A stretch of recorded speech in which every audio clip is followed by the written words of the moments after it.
Chapter 100, Leg and Arm, the Pequod of Nantucket meets the Samuel Enderby of London. Ship ahoy! Hast seen the white whale?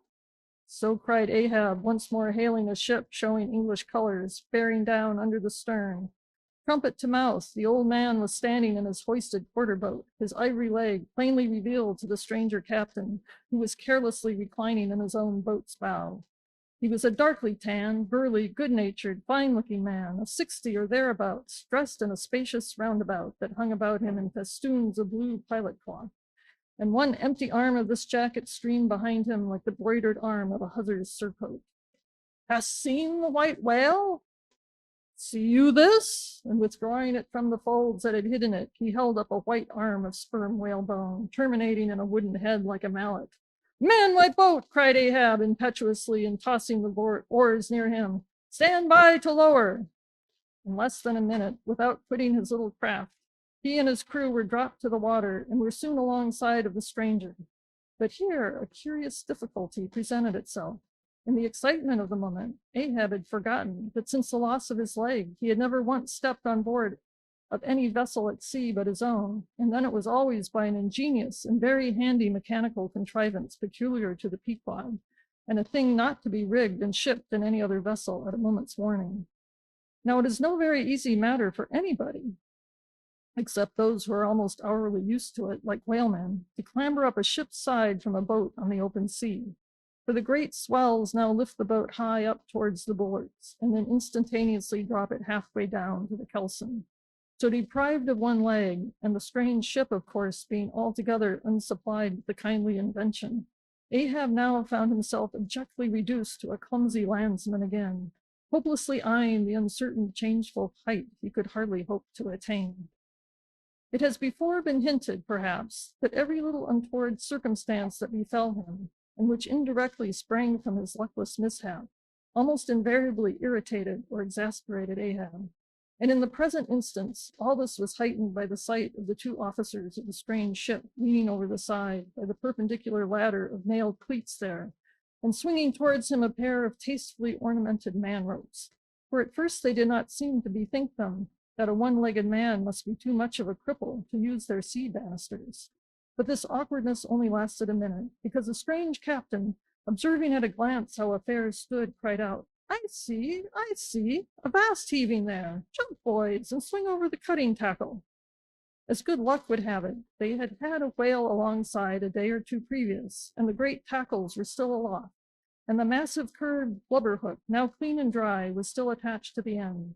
This was quickly lowered to Ahab, who at once comprehending it all, slid his solitary thigh into the curve of the hook. It was like sitting in the fluke of an anchor or the crotch of an apple tree, and then giving the word, held himself fast, and at the same time also helped to hoist his own weight by pulling hand over hand upon one of the running parts of the tackle. Soon he was carefully swung inside the high bulwarks and gently landed upon the capstan head. With his ivory arm frankly thrust forth in welcome, the other captain advanced, and Ahab, putting out his ivory leg and crossing the ivory arm like two swordfish blades, cried out in his walrus way, Aye, hearty, let us shake bones together, an arm and a leg, an arm that never can shrink, d'ye see, and a leg that can never run. Where didst thou see the white whale? How long ago? The white whale, said the Englishman, pointing his ivory arm towards the east and taking a rueful sight along it, as if it had been a telescope. There I saw him, on the line, last season. And he took that arm off, did he? Asked Ahab, now sliding down from the capstan and resting on the Englishman's shoulder as he did so. Aye, he was the cause of it, at least, and that leg too. Spin me the yarn, said Ahab. How was it? It was the first time in my life that I ever cruised on the line, began the Englishman. I was ignorant of the white whale at that time. Well, one day we lowered for a pod of 4 or 5 whales, and my boat fastened to one of them. A regular circus horse he was too, that went milling and milling round so that my boat's crew could only trim dish by sitting all their sterns on the outer gunwale. Presently up reaches from the bottom of the sea a bouncing great whale, with a milky white head and hump, all crow's feet and wrinkles. It was he, cried Ahab, suddenly letting out his suspended breath, and harpoons sticking in near his starboard fin. They were mine, my irons, cried Ahab exultingly, but on. Give me a chance then, said the Englishman good-humoredly. Well, this old great-grandfather with the white head and hump runs all afoam into the pod and goes to snapping furiously at my fast line. I see, wanted to part it, free the fast fish, an old trick, I know him. How it was exactly, continued the one-armed commander, I don't know. But in biting the line, he got foul of his teeth, caught there somehow, but we didn't know it then, so that when we afterwards pulled on the line, bounce, we came plump onto his hump, instead of the other whales that went off to windward all fluking. Seeing how matters stood and what a noble great whale it was, the noblest and biggest I ever saw, sir, in my life, I resolved to capture him, spite of the boiling rage he seemed to be in. And thinking the haphazard line would get loose, or the tooth it was tangled might draw, for I have a devil of a boat's crew for a pull on a whale line. Seeing all this, I say, I jumped into my first mate's boat. Mr. Montop's here. By the way, Captain, Montop, the captain. As I was saying, I jumped onto Montop's boat, which, do you see, was gunwale and gunwale with mine, and snatching the first harpoon, let this old great-grandfather have it. But Lord, look you, sir, hearts and souls alive, man. The next instant in a jiff, I was blind as a bat, both eyes out, all befogged and deadened with black foam, the whale's tail looming straight up out of it, perpendicular in the air like a marble steeple. No use sterning all then, but as I was groping at midday with a blinding sun, all crown jewels, as I was groping, I say, after the second iron to toss it overboard, down comes the tail like a Lima tower, cutting my boat in two, leaving each half in splinters, and flukes first, the white hump back through the wreck as though it was all chips. We all struck out. To escape his terrible flailings, I seized hold of my harpoon pole sticking in him, and for a moment clung to that like a sucking fish. But a combing sea dashed me off, and at the same instant, the fish, taking one good dart forwards, went down like a flash. And the barb of that cursed second iron towing along near me caught me here, clapping his hand just below his shoulder. Yes, caught me just here, I say, and bore me down to hell's flames. I was thinking, when all of a sudden, thank God, the good God, the barb ripped its way along the flesh, clear along the whole length of my arm, came out nigh my wrist, and up I floated, and that gentleman there will tell you the rest. By the way, Captain, Dr. Bunger, ship's surgeon, Bunger, my lad, the captain. Now, Bunger boy, spin your part of the yarn.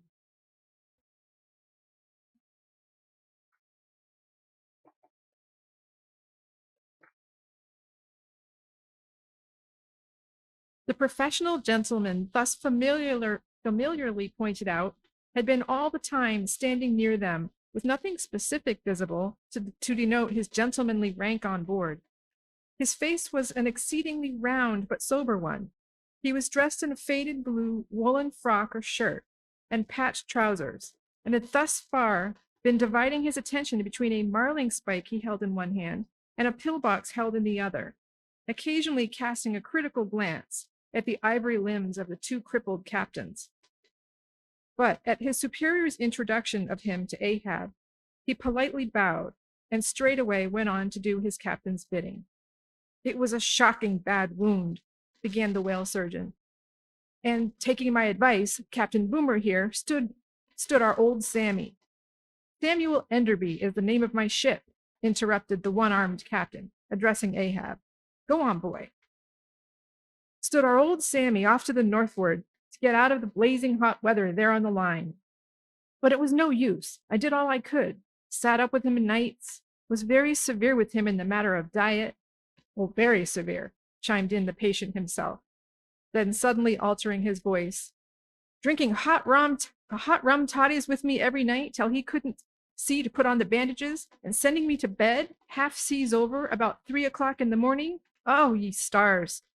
He sat up with me indeed. He was very severe in my diet. Oh, a great watcher, and very dietectically severe is Dr. Bunger. Bunger, you dog, laugh out. Why don't ye? Ye know you're a precious jolly rascal. But heave ahead, boy. I'd rather be killed by you than kept alive by any other man. My captain, you must have ere this perceived, respected sir, said the imperturbable, godly-looking Bunger, slightly bowing to Ahab, is apt to be facetious at times. He spins us many clever things of that sort. But I may as well say, en passant, as the French remark, that I myself, that is to say, Jack Bunger, late of the reverend clergy, am a strict total abstinence man. I never drink. Water, cried the captain. He never drinks it. It sort of fits to him. Fresh water throws him into the hydrophobia. But go on with the arm story. Yes, I may as well, said the surgeon coolly. I was about observing, sir, before Captain Boomer's facetious interruption, that spite of my best and severest endeavors, the wound kept getting worse and worse. The truth was, sir, it was ugly gaping wound as surgeon ever saw, more than 2 feet and several inches long. I measured it with the lead line. In short, it grew blood. I knew what was threatened, and off it came. But I had no hand in shipping that ivory arm there. That thing is against all rule, pointing at it with the marling spike. That is the captain's work, not mine. He ordered the carpenter to make it. He had that club hammer there put to the end, to knock someone's brains out with, I suppose, as he tried mine once. He flies into diabolical passions sometimes. Do you see this dent, sir? Removing his hat and brushing aside his hair, and exposing a bowl-like cavity in his skull, but which bore not the slightest scarry trace or any token of ever having been a wound. Well, the captain there will tell you how that came here. He knows. No, I don't, said the captain. But his mother did. He was born with it. Oh, you solemn rogue, you Bunger. Was there ever such another Bunger in the watery world? Bunger, when you die, you ought to die in pickle, you dog. You ought to be preserved to future ages, you rascal. What became of the white whale? Now cried Ahab, who thus far had been impatiently listening to this byplay between the 2 Englishmen. Oh, cried the one-armed captain. Oh, yes. Well, after he sounded, we didn't see him for some time. In fact, as I before hinted, I didn't then know what whale it was that had served me such a trick till some time afterwards, when, coming back to the line, we heard about Moby-Dick, as some call him, and then I knew it was he. Didst thou cross his wake again? Twice, but could not fasten? Didn't want to try to. Ain't one limb enough? What should I do without this other arm? And I'm thinking Moby-Dick doesn't bite so much as he swallows. Well then, interrupted Bunger, give him your left arm for bait to get the right. You know, gentlemen, very gravely and mathematically bowing to each captain in succession, you know, gentlemen, that the digestive organs of the whale are so inscrutably constructed by divine providence that it's quite impossible for him to completely digest even a man's arm. And he knows it too, so that what you take for the white whale's malice is only his awkwardness. For he never means to swallow a single limb. He only thinks it to terrify by feints. But sometimes he is like the old juggling fellow, formerly a patient of mine in Ceylon, that making believe swallow jackknives, once upon a time let one drop into him in good earnest, and there it stayed for a 12-month or more. When I gave him an emetic, and he heaved it up in small tacks, you see. No possible way for him to digest that jackknife and fully incorporate it into his general bodily system. Yes, Captain Boomer, if you are quick enough about it, and have a mind to pawn one arm for the sake of the privilege of giving decent burial to the other, why, in that case, the arm is yours. Only let the whale have another chance at you shortly, that's all. No thankee, Bunger, said the English captain. He's welcome to the arm he has, since I can't help it, and didn't know him then, but not to another one. No more white whales for me. I've lowered for him once, and that has satisfied me. There would be great glory in killing him, I know that, and there is a shipload of precious sperm in him, but hark ye, he's best let alone. Don't you think so, Captain? Glancing at the ivory leg. He is, but he will be hunted for all that. What is best yet alone, that accursed thing is not always what least allures. He's all a magnet. How long since thou saw him last? Which way heading? Bless my soul and curse the foul fiends, cried Bunker, stoopingly walking around Ahab, and like a dog, strangely snuffing.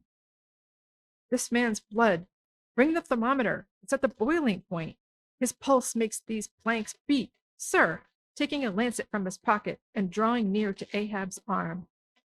"Avast!" roared Ahab, dashing him against the bulwarks. "Man the boat! Which way heading?" "Good God!" cried the English captain, to whom the question was put. "What's the matter? He was heading east, I think. Is your captain crazy?" whispering Fedallah.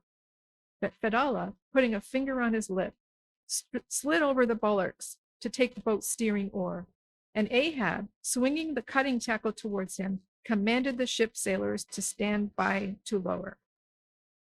In a moment he was standing in the boat's stern, and the Manila men were springing to their oars. In vain the English captain hailed him. With back to the stranger ship and face set like a flint to his own, Ahab stood upright till alongside of the Pequod. Chapter 101, The Decanter.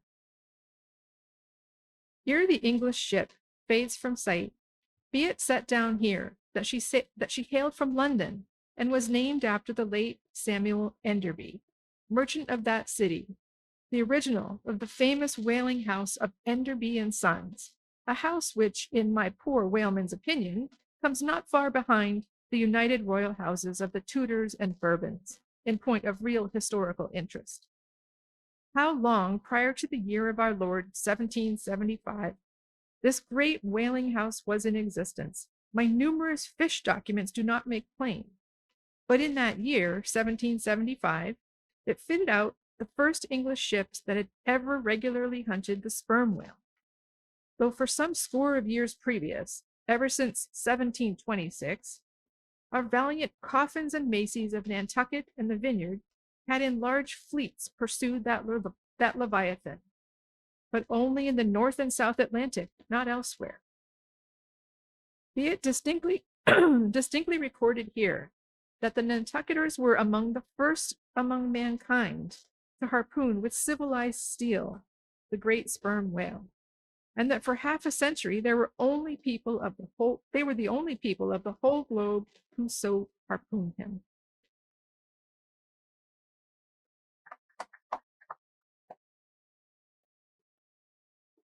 In 1788, a fine ship, the Amelia, fitted out for the express purpose and at the sole charge of the vigorous Enderbys, boldly rounded Cape Horn, and it was the first among the nations to lower a whaleboat of any sort in the Great South Sea. The voyage was a skillful and lucky one, and returning to her berth with her hold full of fresh sperm, the Amelia's example was soon followed by other ships, English and American, and thus the vast sperm whale grounds of the Pacific were thrown open. But not content with this good deed, the indefatigable house again bestirred itself. Samuel and all his sons, how many their mother only knows, and under their immediate auspices, and partly, I think, at their expense, the British government was induced to send the sloop of war Rattler on a whaling voyage of discovery into the South Sea. Commanded by a naval post captain, the Rattler made a rattling voyage of it and did some service, how much does not appear. But that is not all. In 1819, the same house fitted out a discovery whale ship of their own to go on a testing cruise to the remote waters of Japan. That ship, well called the Siren, made a noble experimental cruise, and it was thus the great Japanese whaling ground first became generally known. The Siren in this famous voyage was commanded by a Captain Coffin, a Nantucketer. All honor the Enderbys, therefore, whose house, I think, exists to the present day, though doubtless the original Samuel must long ago have slipped his cable for the great South Sea of the other world. The ship named after him was worthy of the honor, being a very fast sailor and a noble craft every way. I boarded her once at midnight somewhere off the Patagonian coast and drank good flip down in the forecastle. It was a fine gam we had, and they were all trumps, every soul on board. A short life to them and a jolly death. And that fine gam I had, long, very long after old Ahab touched her planks with his ivory heel, reminds me of the noble, solid Saxon hospitality of that ship. And may parson forget me and the devil remember me if I ever lose sight of it. Flip? Did I say we had flip? Yes, and we flipped it at the rate of 10 gallons the hour. When the squall came, for it's squally off there by Patagonia, and all hands, visitors and all, were called to reef topsails, we were so top-heavy that we had to swing each other aloft in bowlines. We ignorantly furled the skirts of our jackets into the sails, and so that we hung there, reefed fast in the howling gale, a warning example to all drunken tars. However, the mast did not go overboard, and by we scrambled down, so sober that we had to pass the hook again, though the savage salt spray bursting on the forecastle scuttle rather too much diluted and pickled it to my taste. The beef was fine, tough, but with body in it. They said it was bull beef. Others said it was dromedary beef, but I do not know for certain how that was. They had dumplings, too, small but substantial, symmetrically globular, and indestructible dumplings. I fancied that you could feel them and roll about in you after they were swallowed. If you stooped too far forward, you risked their pitching out of you like billiard balls. the bread, but that couldn't be helped. Besides, it was an antiscorbutic. In short, the bread contained the only fresh fare they had. For the forecastle was not very light, and it was very easy to step over into a dark corner when you ate it. But all in all, taking her from truck to helm, considering the dimensions of the cook's boilers, including her own live parchment boilers, fore and aft, I say, the Samuel Enderby was a jolly ship, of good fare and plenty, fine flip and strong, crack fellows all, and capital from boot heels to hatband. But why was it, thinking of the Samuel Enderby and not some other English whalers I know of, not all though, such famous hospitable ships, that passed around the beef and the bread and the can and the joke, and were not soon weary of eating and drinking and laughing? I will tell you. The abounding good cheer of these English whalers is matter for historical research, nor have I been at all sparing of historical whale research when it has seemed needed. The English were preceded in the whale fishery by the Hollanders, Zealanders, and Danes, from whom they derived many terms still extant in the fishery, and what is yet more, they are fat old fascists touching plenty to eat and drink. For, as a general thing, the English merchant ship scrimps her crew, but not so the English whaler. Hence, in the English, this thing of whaling good cheer is not normal and natural, but incidental and particular, and therefore must have some special origin, which is here pointed out, and which will still further be elucidated. During my researches in the Leviathanic histories, I stumbled upon an ancient Dutch volume, which, by the dusty whaling smell of it, I knew must be about whalers. The title was Dan Koopman, before I concluded this must be the invaluable memoirs of some Amsterdam cooper in the fishery, as every whale ship must carry its cooper. I was reinforced in this opinion by seeing that it was the production of one Fitz Swackhammer. But my friend Dr. Snodhead, a very learned man, professor of Low Dutch and High German in the College of Santa Claus and St. Potts, to whom I handed the work for translation, giving him a box of sperm candles for his trouble. The name Dr. Snodhead, this same Dr. Snodhead, so soon as he spied the book, assured me that Dan Koopman did not mean the cooper, but the merchant. In short, this ancient and learned Low Dutch book treated of the commerce of Holland, and among other subjects contained a very interesting account of its whale fishery. And in this chapter it was, headed in smear, or fat, that I found a long detailed list of the outfits for the larders and cellars of 180 sail of Dutch whalemen, from which list, as translated by Dr. Snodhead, I transcribed the following. 400,000 pounds of beef, 60,000 pounds Friesland pork, 150,000 pounds of stockfish, 550,000 pounds of biscuit, 72,000 pounds of soft bread, 2,800 firkins of butter, 20,000 pound Texel and Leyden cheese, 144,000 pounds cheese, probably an inferior article, 550 anchors of Geneva, 10,800 barrels of beer. Most statistical tables are parchingly dry in the reading, not so in the present case, however, where the reader is flooded with whole pipes, barrels, quarts, and gills of good gin and good cheer. At the time, I devoted 3 days to the studious digesting of all this beer, beef, and bread, during which many profound thoughts were incidentally suggested to me, capable of a transcendental and platonic application. And furthermore, I compiled supplementary tables of my own, touching the probable quantity of stockfish, etc., consumed by every Low Dutch harpooner in that ancient Greenland and Spitzbergen whale fishery. In the first place, the amount of butter and Texel and Leyden cheese consumed seems amazing. I impute it, though, to their naturally unctuous natures, being rendered still more unctuous by the nature of their vocation, and especially by their pursuing their game in those frigid polar seas, on the very coasts of that Eskimo country where the convivial natives pledge each other in bumpers of train oil. The quantity of beer, too, is very large, 10,800 barrels. Now, as those polar fisheries could only be prosecuted in the short summer of that climate, the whole cruise of one of these Dutch whalemen, including the short voyage to and from the Spitzbergen Sea, did not much exceed 3 months. Say, and reckoning 30 men to each their fleet of 180 sail, we have 5,400 Dutch seamen in all. Therefore, I say with precisely 2 barrels of beer per man for a 12 weeks' allowance, exclusive of this fair proportion of that 550 anchors of gin. Now, whether these gin and beer harpooneers, so fuddled as one might fancy them to have been, were the right sort of men to stand up in a boat's head and take a good aim at flying whales, this would seem somewhat improbable. Yet they did aim at them and hit them too. But this was very far north, be it remembered, where beer agrees well with the Constitution. Upon the equator in our southern fishery, beer would be apt to make the harpooner sleepy at the masthead and boozy in his boat, and grievous loss might ensue to Nantucket and New Bedford. But no more. Enough has been said to show that the old Dutch whalers of 2 or 3 centuries ago were high livers, and that the English whalers have not neglected so excellent an example. For, say they, when cruising in an empty ship, that you can get nothing better out of the world, get a good dinner out of it, at least, and this empties the decanter. Chapter 102.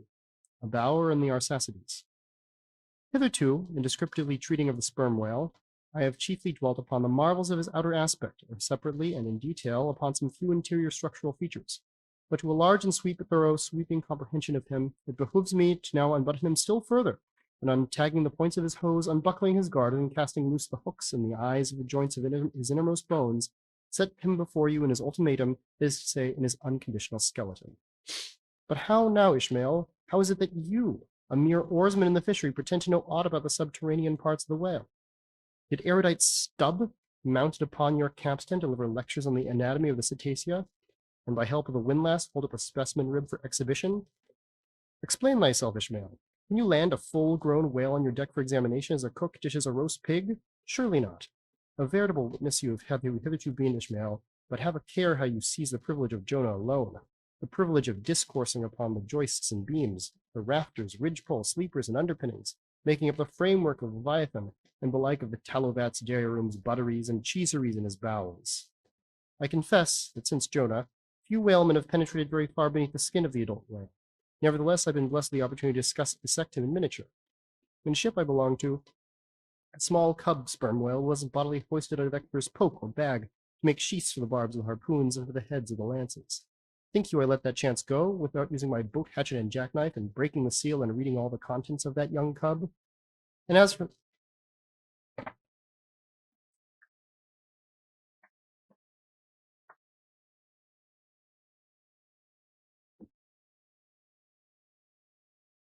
And as for my exact knowledge of the bones of the Leviathan in their gigantic, full-grown development, for that rare knowledge, I am indebted to my late royal friend Tranquo, King of Tranqua, one of the Arsacides. For being at Tranqua years ago, when attached to the trading ship Dey of Algiers, I was invited to spend part of the Arsacidean holidays with the Lord of Tranqua at his retired palm villa at Pupella, a seaside glen not very far distant from what our sailors called Bamboo Town, his capital. Among many other fine qualities, my royal friend Tranquo, being gifted with a devout love for all matters of barbaric virtue, had brought together in Pupella whatever rare things the more ingenious of his people could invent, chiefly carved woods of wonderful devices, chiseled shells, inlaid spears, costly paddles, aromatic canoes, and all these distributed among whatever natural wonders the wonder-frighted, tribute-rendering waves had cast upon his shores.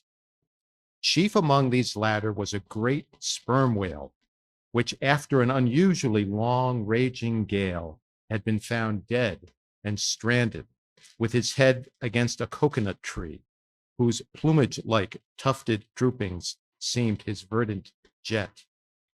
When the vast body had at least been stripped of its fathom-deep enfoldings, and the bones become dry dust in the sun, then the skeleton was carefully transported up the Pupella Glen, where a grand temple of lordly palms now sheltered it. The ribs were hung with trophies.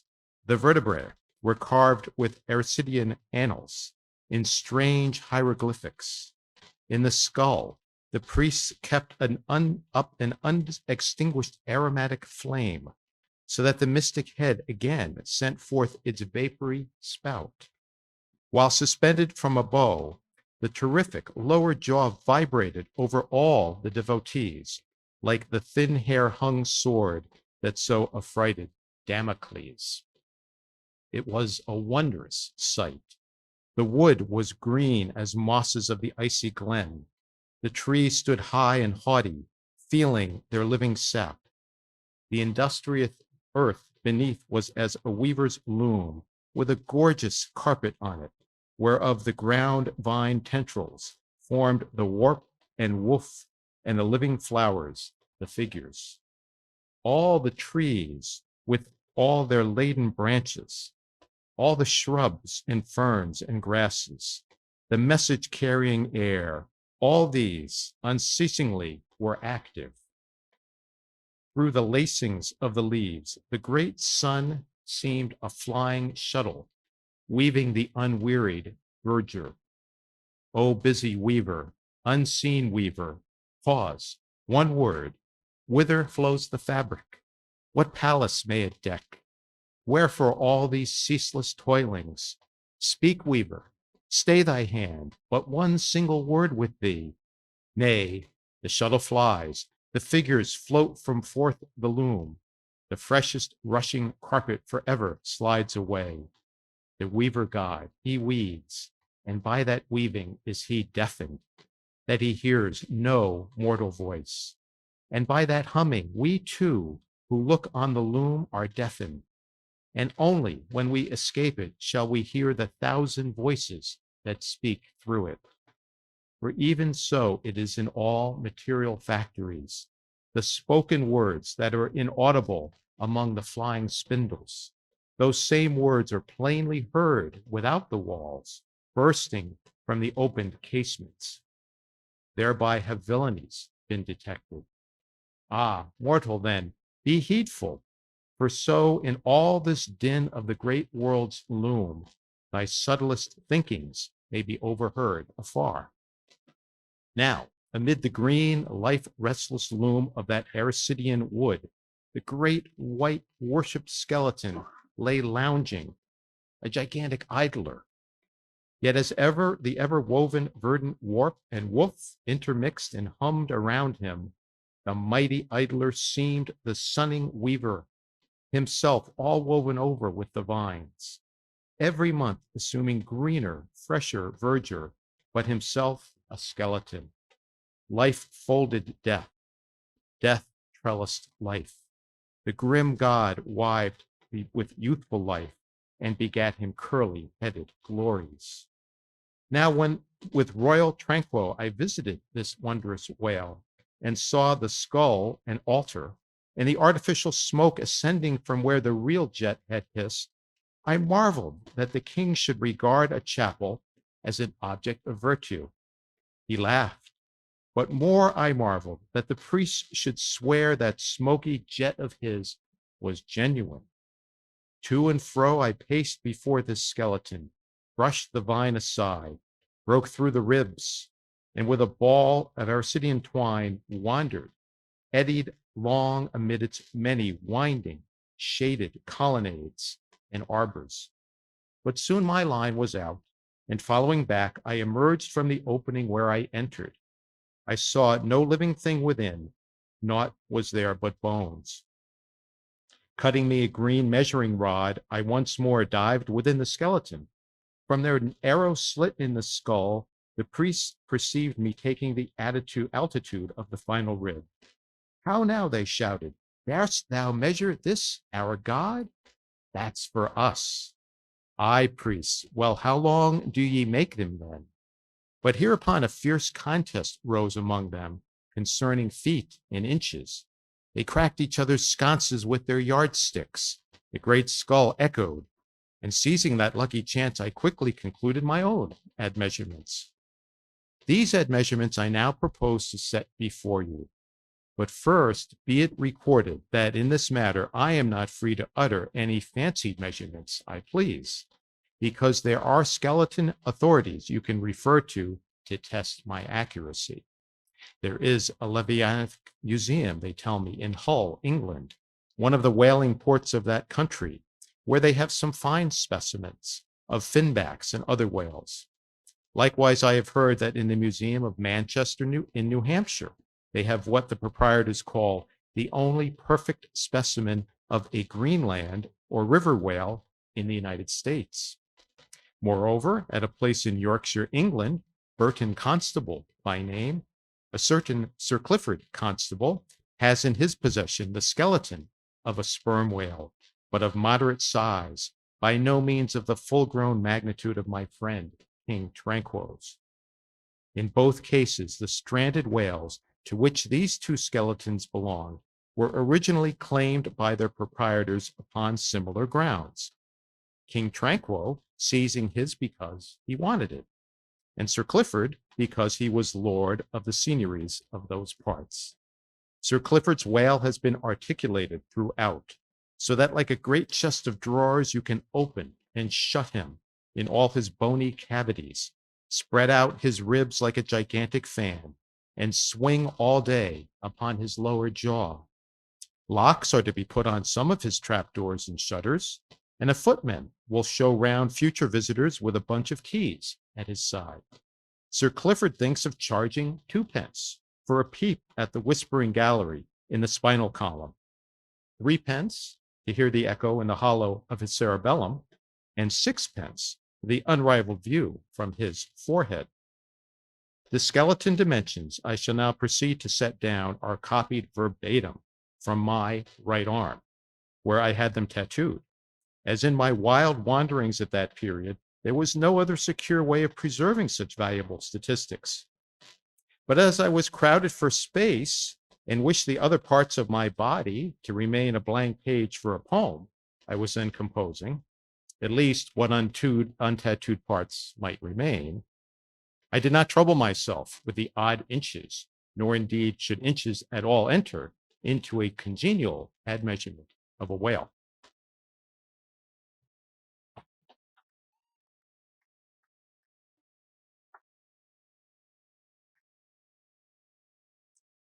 Chapter 103, Measurements of the Whale's Skeleton. In the first place, I wish to lay before you a particular plain statement touching the living bulk of this leviathan, whose skeleton we are briefly to exhibit. Such a statement may prove useful here. According to a careful calculation I have made, and which I partly base upon Captain Scoresby's estimate of 70 tons for the largest seized Greenland whale of 60 feet in length. According to my careful calculation, I say a sperm whale of the largest magnitude between 85 and 90 feet in length and something less than 40 feet in its fullest circumference. Such a whale will weigh at least 90 tons, so that, reckoning 13 men to a ton, he would be considerably outweigh the combined population of a whole village or of 1,100 inhabitants. Think you not that brains, like yoked cattle, should be put to the Leviathan to make him all a budge at any landsman imagination? Having already, in various ways, put before you his skull, spout hole, jaw, teeth, tail, forehead, fins, and divers other parts, I shall now simply point out what is most interesting in the general bulk of his unobstructed bones. But as the colossal skull embraces so very large a proportion of the entire extent of the skeleton, as it is by far the most complicated part, and as nothing is to be repeated concerning it in this chapter, you must not fail to carry it in your mind or under your arm as we proceed. Otherwise, you will not gain a complete notion of the general structure we are about to view. In length, the sperm's whale skeleton at Tranquil measured 72 feet, so that when fully invested and extended in life, he must have been 90 feet long, for in the whale, the skeleton loses about 1/5 in length compared with the living body. Of this 72 feet, his skull and jaw comprise some 20 feet, leaving some 50 feet of plain backbone. Attached to this backbone, for something less than a third of its length, was the mighty circular basket of ribs which once enclosed his vitals. To me, this vast ivory-ribbed chest, with the long, unrelieved spine extending far away from it in a straight line, not a little resembled the hull of a great ship new laid upon the stocks, when only some 20 of her naked bow ribs are inserted and the keel is otherwise, for the time, but a long disconnected timber. The ribs were 10 on a side. The first, to begin from the neck, was nearly 6 feet long. The second, third, and fourth were each successively longer, till you came to the climax of the fifth, or one of the middle ribs, which measured 8 feet and some inches. From that part, the remaining ribs diminished, till the 10th and last only spanned 5 feet and some inches. In general thickness, they are all bore a similarly correspondence to their length. The middle ribs were the most arched. In some of the Arcetes, they are used for beams whereupon to lay footpath bridges over small streams. In considering these ribs, I could not but be struck anew with the circumstance, so variously repeated in this book, that the skeleton of the whale is by no means the mold of his invested form. The largest of the tankery ribs, one of the middle ones, occupied that part of the fish which, in life, is greater in depth. Now, the greatest depth of the invested body of this particular whale must have been at least 16 feet, whereas the corresponding rib measured but little more than 8 feet. So that this rib only conveyed half of the true notion of the living magnitude of that part. Besides, for some way, where I never saw but a naked spine, all that had been once wrapped round with tons of added bulk in flesh, muscle, blood, and bowels. Still more, for the ample fins, I here saw but a few disordered joints, and in place of the weighty and majestic but boundless flukes, an utter blank. How vain and foolish, then, thought I, for a timid, unraveled man to try to comprehend aright this wondrous whale by merely poring over his dead, attenuated skeleton stretched in this peaceful wood. No, only in the heart of quickest perils, only when within the eddying of his angry flukes, only on the profound, unbounded sea can the fully invested whale be truly and livingly found out. But the spine, for that the best we can consider, it is with a crane to pile its bones high up on end. No speedy enterprise, but now it's done. It looks much like Pompey's pillar. There are 40 and odd vertebrae in all, which is the skeleton, are not locked together. They mostly lie like the great knobbed blocks on a Gothic spire, forming solid course of heavy masonry. The largest, a middle one, is in width, something less than 3 feet, and in depth more than 4. The smallest, where the spine tapers away into the tail, is only 2 inches in width, and looks something like a white billiard ball. I was told that there were still smaller ones, but they had been lost by some little cannibal urchins, the priest's children, who had stolen them to play marbles with. Thus, we see how the spine of even the hugest of living things tapers off at last into simple child's play. Chapter 104, The Fossil Whale. From his mighty bulk, the whale affords a most congenial theme whereto to enlarge, amplify, and general expatiate. Would you? You could not compress him. By good rights, he should only be treated of an imperial folio, not to tell over again his furlongs from spiracle to tail and the yards he measures about the waist. Only think of the gigantic involutions of his intestines, where they lie in him like great cables and hossets, coiled away in the subterranean or loop deck of a line of battle ship. Since I have undertaken to manhandle this Leviathan, it behooves me to approve myself omnisciently exhaustive in the enterprise, not overlooking the minutest seminal germs of his blood and spinning him out of the utmost coil of his bowels. Having already described him in most of his present habitatory and anatomical peculiarities, it now remains to magnify him in an archaeological, fossiliferous, and antediluvian point of view. Apply to any other creature than the Leviathan, to an ant or a flea, which portly terms might justly be deemed unwarrantably grandiloquent. But when Leviathan in the text, the case is altered. Fain am I to stagger to this emprise under the weightest wounds of the dictionary.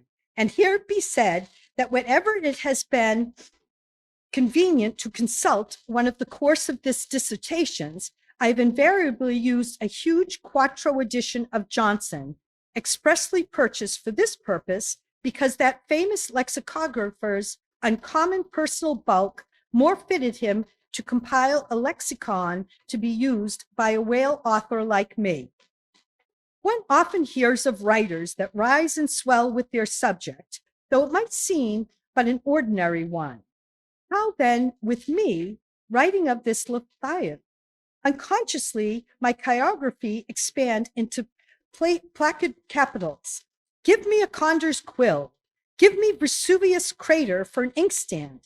Friends, hold my arms, for in the mere act of penning my thoughts of this Leviathan, they will weary me and make me faint with their outreaching comprehensiveness of sweep, as it is to include the whole circle of the sciences and all the generations of whales and men and mastodons, past, present, and to come, with all of the revolving panoramas of empires on earth and throughout the whole universe, not excluding its suburbs. Such and so magnifying is the virtue of a large and liberal theme. We expand to its bulk. To produce a mighty book, you must choose a mighty theme. No great and enduring volume can ever be written on the fly, though many there may have been who tried it. For, entering upon the subject of fossil whales, I present my credentials as a geologist by stating that in my miscellaneous time, I have been a stonemason and also a great digger of ditches, canals and wells, wine vaults, cellars, and cisterns of all sorts.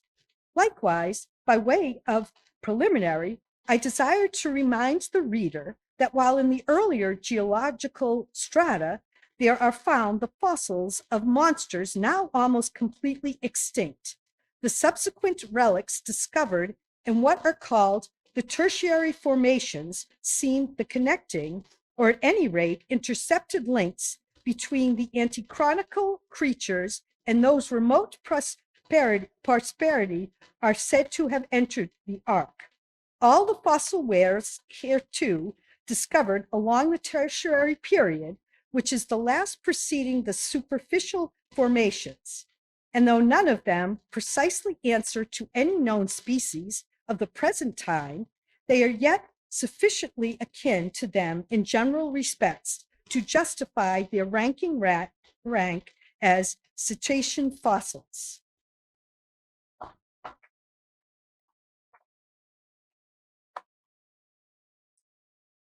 Chapter 4, 104 continues. Detached broken fossils of pre-Adamite whales, fragments of their bones and skeletons, have within 30 years past, at various intervals, been found at the base of the Alps, in Lombardy, in France, in England, in Scotland, and in the states of Louisiana, Mississippi, and Alabama. Among the more curious of such remains is part of a skull, which in the year 1779 was disinterred in the Rue Dauphine in Paris, a short street opening almost directly upon the Palace of the Tuileries, and bones disinterred in excavating the great docks of Antwerp in Napoleon's time. Cuvier pronounced these fragments to have belonged to some utterly unknown leviathanic species. But by far the most wonderful of all cetacean relics was the almost complete vast skeleton of an extinct monster, found in the year 1842 on the plantation of Judge Cray in Alabama. The awe-stricken, credulous slaves in the vicinity took it for the bones of one of the fallen angels. The Alabama doctors declared it a huge reptile and bestowed upon it the name of Basilosaurus. But some specimen bones of it being taken across the sea to Owen, the English anatomist, it turned out this alleged reptile was a whale, though of a departed species. A significant illustration of the fact, again and again repeated in this book, that the skeleton of the whale furnishes but little clue to the shape of his fully invested body. So Owen rechristened the monster Zeuglodon, and in his paper read before the London Geological Society, pronounced it, in substance, one of the most extraordinary creatures which the mutations of the globe have blotted out of existence. When I stand among these mighty leviathans, skeletons, skulls, tusks, jaws, ribs, and vertebrae, all characterized by partial resemblances to the existing breeds of sea monsters, but at the same time bearing, on the other hand, similar affinities to the annihilated anti-chronicle leviathans, their incalculable seniors. I am by a flood, borne back to that wondrous period ere time itself can be said to have begun, for time began with man. Here Saturn's great chaos rolls over me, and I obtain dim, shuddering glimpses into those polar eternities, when wedged bastions of ice pressed hard upon what are now the tropics, in all the 25,000 miles of this world's circumference, not an inhabitable hand's breadth of land was visible. Then the whole world was the whale's, and king of creation, he left his wake along the present lines of the Andes and the Himalayas. Who can show a pedigree like Leviathan? Ahab's harpoon has shed older blood than the pharaoh's. Methuselah seems a schoolboy. I look round to shake hands with Shem. I am horror-struck at this anti-Mosaic, unsourced existence of the unspeakable terrors of the whale, which, having been before all time, must needs exist after all humane ages are over. But not alone has this Leviathan left his pre-Adamite traces in the stereotyped plates of nature and in limestone and marl bequeaths his ancient bust, but upon Egyptian tablets, whose antiquity seems to claim them for an almost fossiliferous character, we find the unmistakable print of his spin. In an apartment of the great temple of Dendera, some 50 years ago, there was discovered upon the granite ceiling a sculptured and painted planisphere, abounding in centaurs, griffins, and dolphins, similar to the grotesque figures on the celestial globe of the moderns. Gliding among them, old Leviathan swam as of yore. Was there swimming in that planisphere centuries before Solomon was cradled?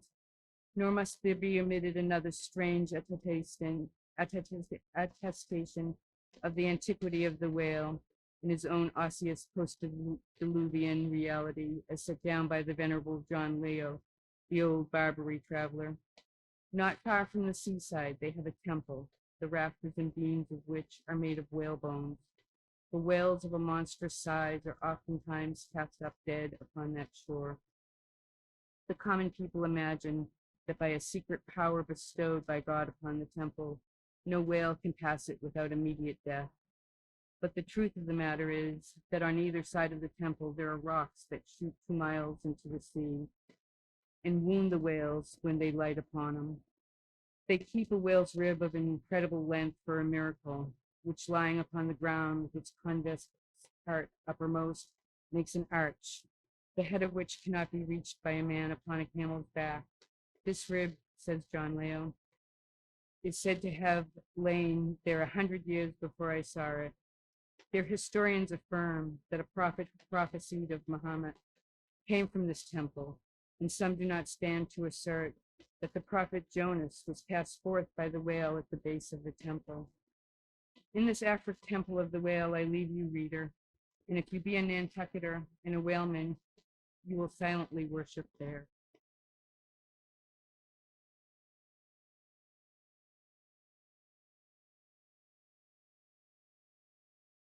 Chapter 105. Does the whale's magnitude diminish? Will he perish? Inasmuch, then, as the Leviathan comes floundering down upon us from the headwaters of the eternities, it may be fitly inquired whether, in the long course of his generations, he has not degenerated from the original bulk of his sires. But upon investigation we find that not only are the whales of the present day superior in magnitude to those whose fossil remains are found in the tertiary system, embracing a distinct geological period prior to man, but of the whales found in that tertiary system, those belonging to its latter formations exceed in size those of its earliest one. Of all the pre-Adamite whales yet exhumed, By far the largest is the Alabama one mentioned in the last chapter, and that was less than 70 feet in length in the skeleton. Whereas we have already seen that the tape measure gives 72 feet for the skeleton of a large-sized modern whale. And I have heard on whalemen's authority that sperm whales have been captured near 100 feet long at the time of capture. But may it not be that while the whales of the present hour are an advance in magnitude upon those of all previous geological periods, may it not be that since Adam's time they have degenerated? Assuredly, we must conclude so, if we are to credit the accounts of such gentlemen as Pliny and the ancient naturalists generally. For Pliny tells us of whales that embraced acres of living bulk, and Aldrovandus of others which measured 800 feet in length, rope walks and Thames tunnels of whales.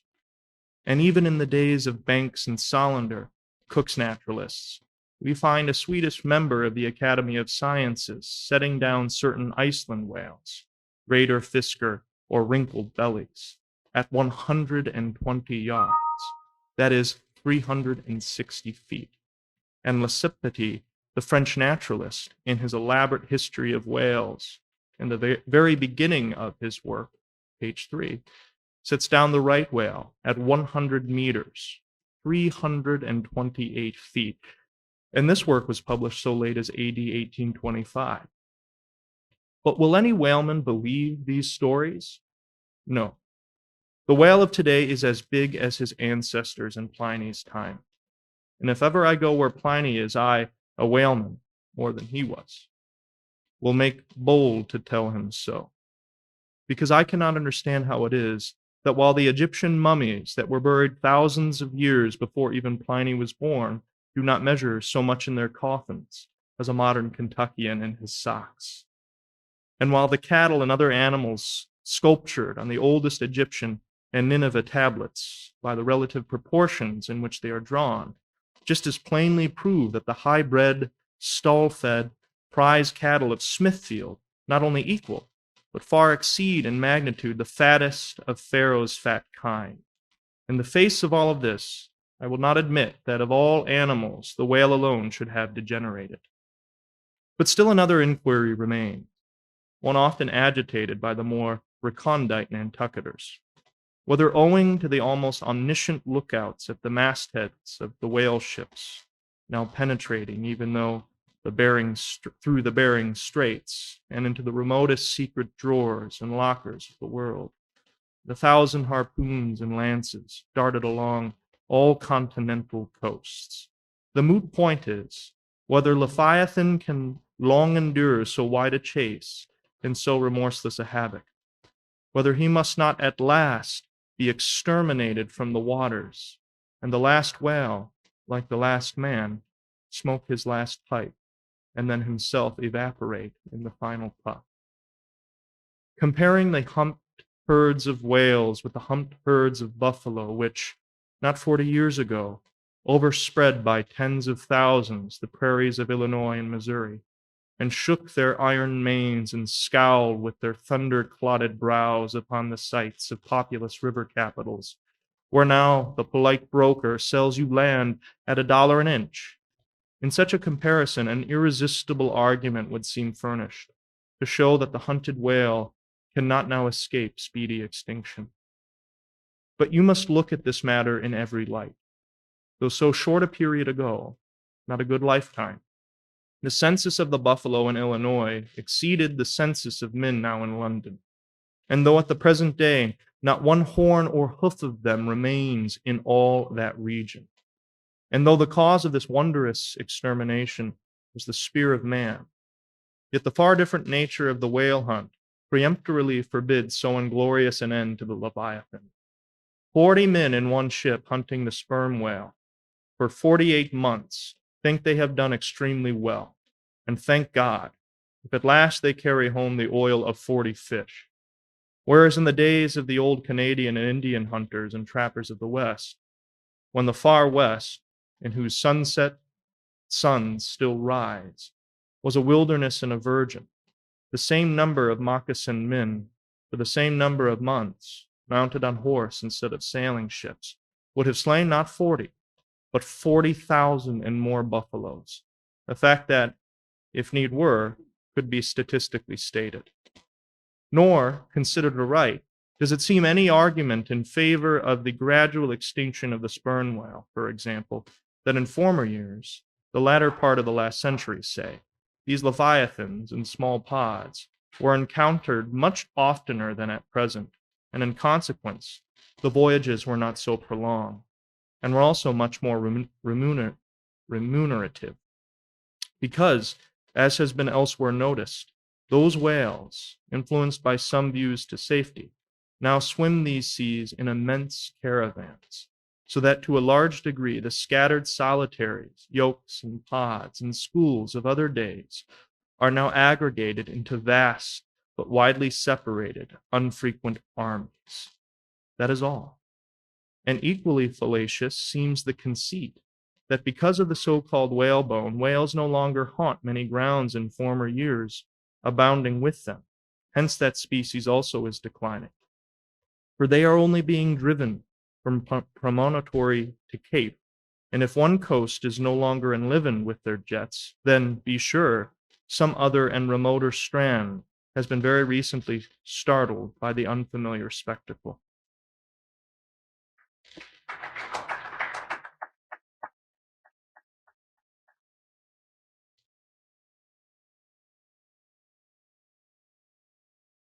Furthermore, concerning these last mentioned leviathans, they have two firm fortresses, which in all human probability will forever remain impregnable. And as upon the invasion of their valleys, the frosty Swiss have retreated to their mountains, so hunted from the savannas and glades of the middle seas, the whalebone whales can at last resort to their polar siblings. Diving under the ultimate glassy barriers and walls there, come up among icy fields and floes, and in a charmed circle of everlasting December, bid defiance to all pursuit from man. But as perhaps 50 of these whalebones are harpooned for one cachalot, some philosophers of the forecastle have concluded that this positive havoc has already very seriously diminished their battalions. But though for some time past the number of these whales, not less than 13,000, have been annually slain on the Northwest coast by the Americans alone, yet there are considerations which render even this circumstance of little or no account as an opposing argument in this matter.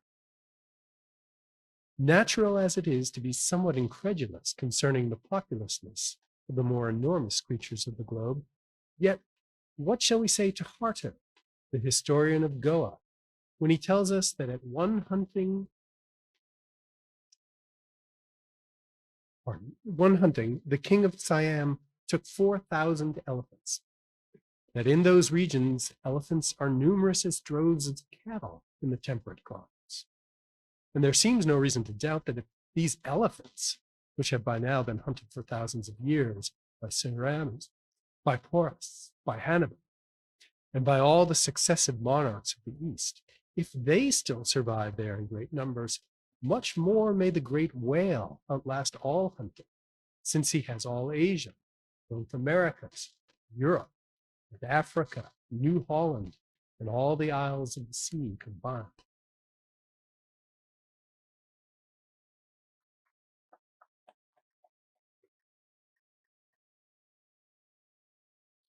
Moreover, we are to consider that from the presumed great longevity of whales, they're probably attaining the age of a century and more.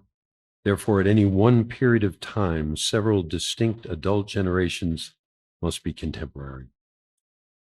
And what that is, we may soon gain some idea of by imagining all the graveyards, cemeteries, and family vaults of creation yielding up the live bodies of all the family vaults of creation. Men, women, children who were alive 75 years ago, and adding this countless host to the present human population of the globe.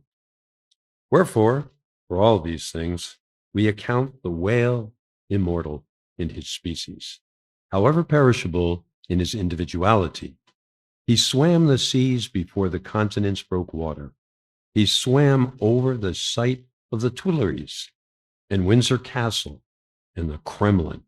In Noah's flood, he despised Noah's Ark.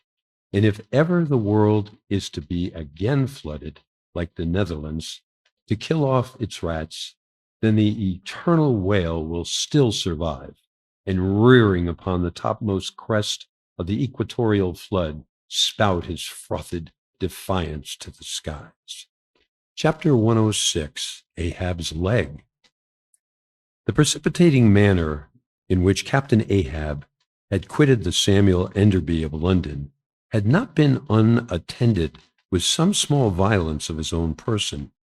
He had lighted with such energy upon a thwart of his boat that his ivory leg had received a half-splintering shock, and when after gaining his own deck and his own pivot hole there, he so vehemently wheeled round with an urgent command to the steerman, it was, as ever, something about his not steering inflexibly enough.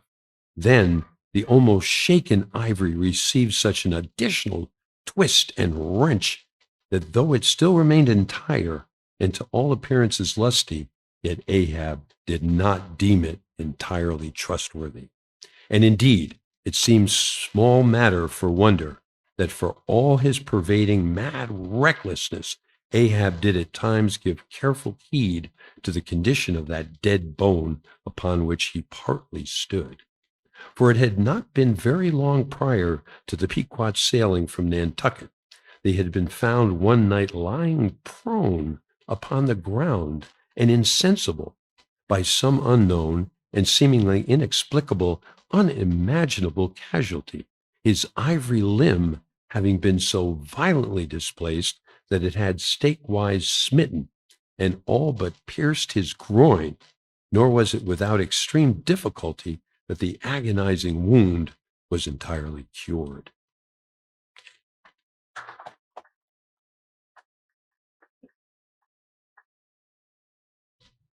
Nor at the time had it failed to enter his monomaniacal mind that of all the anguish of that then present suffering was but the direct issue of a former woe. And he too plainly seemed to see that as the most poisonous reptile of the marsh perpetuates his kind as inevitably as the sweetest songster of the grove, so equally with every felicity all miserable events do naturally beget their like. Yea, more than equally, thought Ahab, since both the ancestry and posterity of grief go further than the ancestry and posterity of joy. For not to hint of this, that it is an inference from certain canonical teachings that while some natural enjoyments here may have no children born to them for the other world, but, on the contrary, shall be followed by the joy childlessness of all hell's despair. Whereas some guilty mortal miseries shall still fertily beget themselves an eternally progressive progeny of griefs beyond the grave. Not at all to hint of this, there still seems an inequality in the deeper analysis of the thing. For, thought Ahab, while even the highest earthly felicities ever have a certain unsignifying pettiness lurking in them, but at bottom all heart woes a mystic significance, and in some men an archangelic grandeur. So do their diligent tracings out not belie the obvious deduction. To trail the genealogies of these high mortal miseries carries us at last among the sourceless primogenitors of the gods, so that in the face of all the glad haymaking suns and soft cymbaling round harvest moons, we must needs give in to this, that the gods themselves are not forever glad. The ineffaceable sad birthmark in the brow of man is but the stamp of sorrow in the signers. Unwittingly here a secret has been divulged, which perhaps might more properly in set way have been disclosed before. With many other particulars concerning Ahab, always had it remained a mystery to some, why it was, for a certain period, both before and after the sailing of the Pequod, he had hidden himself away with such grand llama-like exclusiveness, and that for one interval, sought speechless refuge, as it were, among the marble senates of the dead. Captain Peleg's bruited reason for this appeared by no means adequate, though indeed, as touching all Ahab's deeper part, every revelation partook more of significant darkness than of explanatory light. But in the end it all came out. This one matter did, at least. That direful mishap was at the bottom of his temporary reclusiveness. And not only this, but that for ever contracting, dropping circle ashore, for whoever reason possessed the privilege of a less banned approach to him, to that timid circle the above hinted casualty, remaining as it did, moodily unaccounted for by Ahab, invested itself with terrors, not entirely underived from the land of spirits and of whales. So that, through their zeal for him, they had all conspired, so far in them lay, to muffle up the knowledge of this thing from others, and hence it was that not to look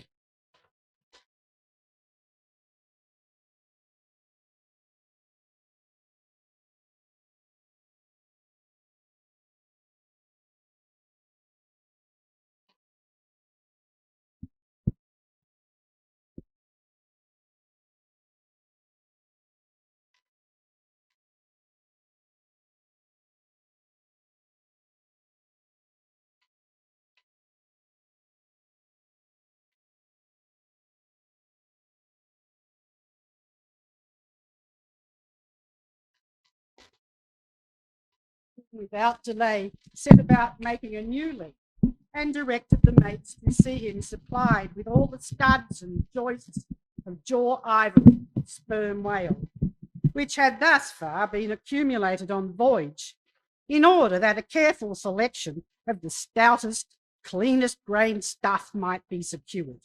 This done, the carpenter received orders to have the leg completed that night, and to provide all the fittings for it, independent of those pertaining to the distrusted one in use. Moreover, the ship's form was ordered to be hoisted out of its temporary idleness in the hold, and to accelerate the affair, the blacksmith was commanded to proceed at once to the forging of whatever iron contrivances might be needed. Chapter 107. The Carpenter. Seat thyself satanically among the moons of Saturn, and take high abstracted man alone, and he seems a wonder, a grandeur, and a woe, but from the same point. Take mankind in mass, and for the most part they seem a mob of unnecessarily duplicates, both contemporary and hereditary. But most humble though he was, and far from furnishing an example of the high humane abstraction, the Pequod's carpenter was no duplicate.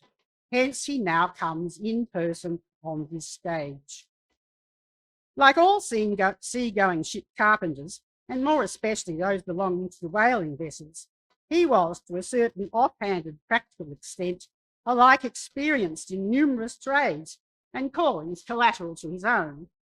The carpenter's pursuit being the ancient and out-branching trunk of all those numerous handicrafts which more or less have to do with wood and with auxiliary material. But besides the application to him of the generic remark above, this carpenter of the Pequod was singularly efficient in those 1,000 nameless mechanical emergencies continually recurring in a large ship. Upon a 3 or 4 year voyage in uncivilized and far distant seas, for not to speak of his readiness in ordinary duties, repairing stove boats, sprung spars, reforming the shape of clumsy bladed oars, inserting bullseyes in the deck, or new tree nails in the side planks, and other miscellaneous matters, more directly pertaining to his special business, he was moreover unhesitatingly expert in all manners of conflicting aptitudes, both useful and capricious.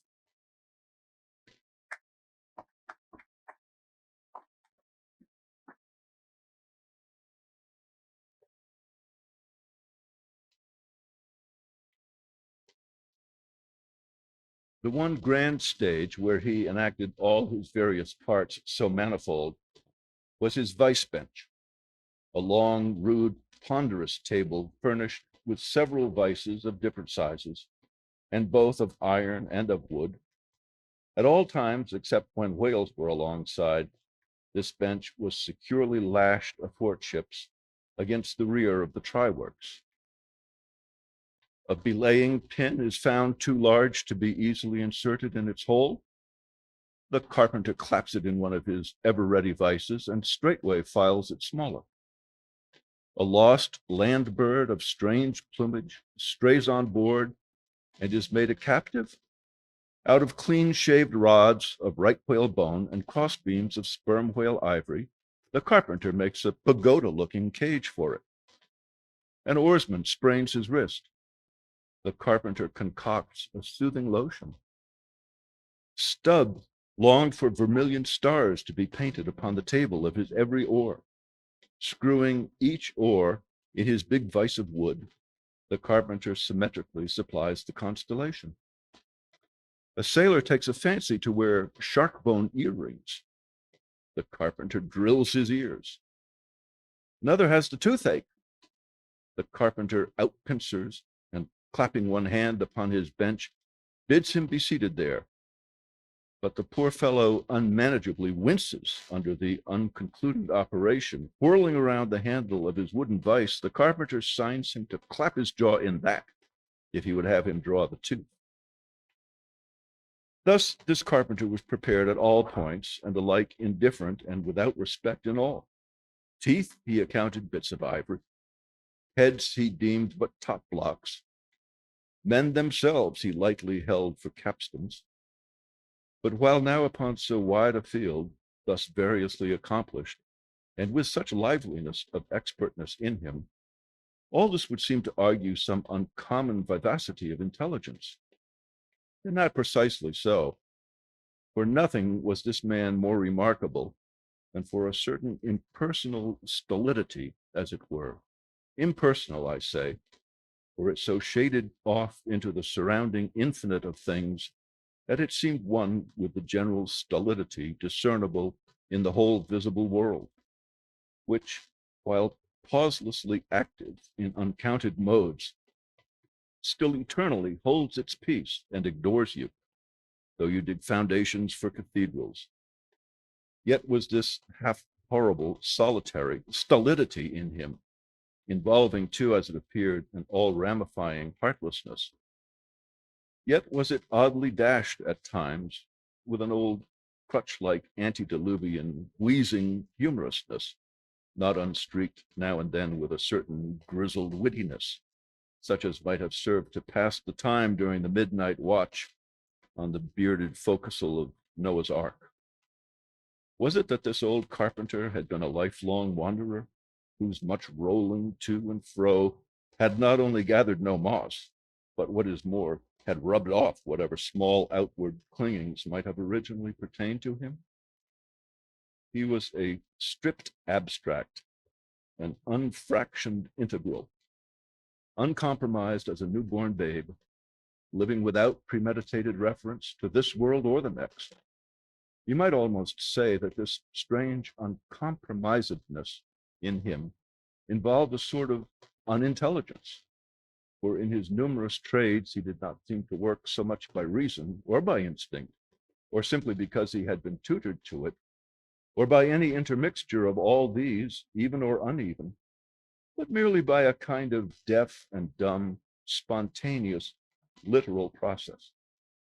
He was a pure manipulator.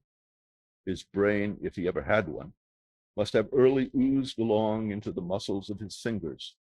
He was like one of those unreasoning but still highly useful multum in parvo, Sheffield contrivances, assuming the exterior, though not a little swelled, of a common pocket knife, but containing not only blades of various sizes, but also screwdrivers, corkscrews, tweezers, awls, pens, rulers, nail filers, countersinkers.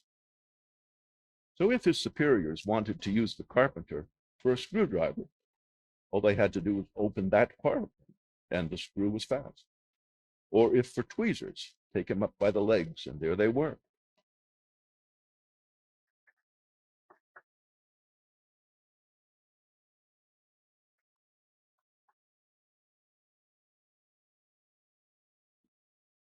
Yet, as previously hinted, this omni-tooled open and shut carpenter was, after all, no mere machine of automation. If he did not have a common soul in him, he had a subtle something which somehow anonymously did its duty.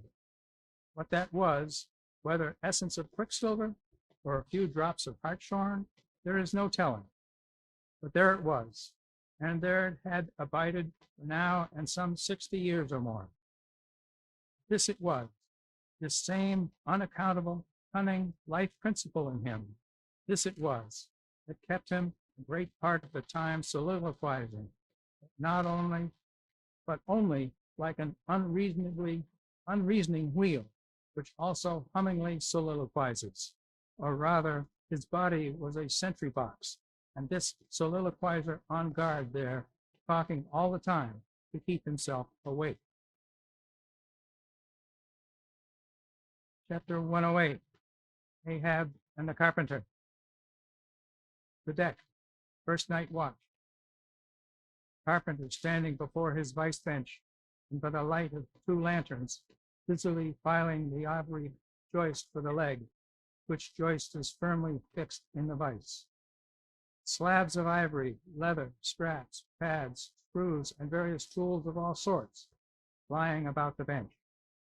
Forward, the red flame of the forge is seen, where the blacksmith is at work.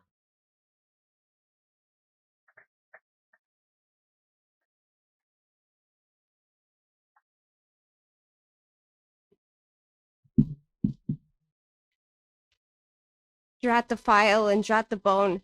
That is hard which should be soft, and that is soft which should be hard. So we go. Who file old jaws and shin bones? Let's try again. Aye now, this works better. Sneezes. Hello, this bone dust is. Sneezes. Why, it's. Sneezes. Yes, it's. Sneezes. Bless my soul, it won't let me speak. This is what an old fellow gets now for working in dead lumber. Saw a live tree and you don't get this dust. Amputate a live bone and you don't get it. Sneezes.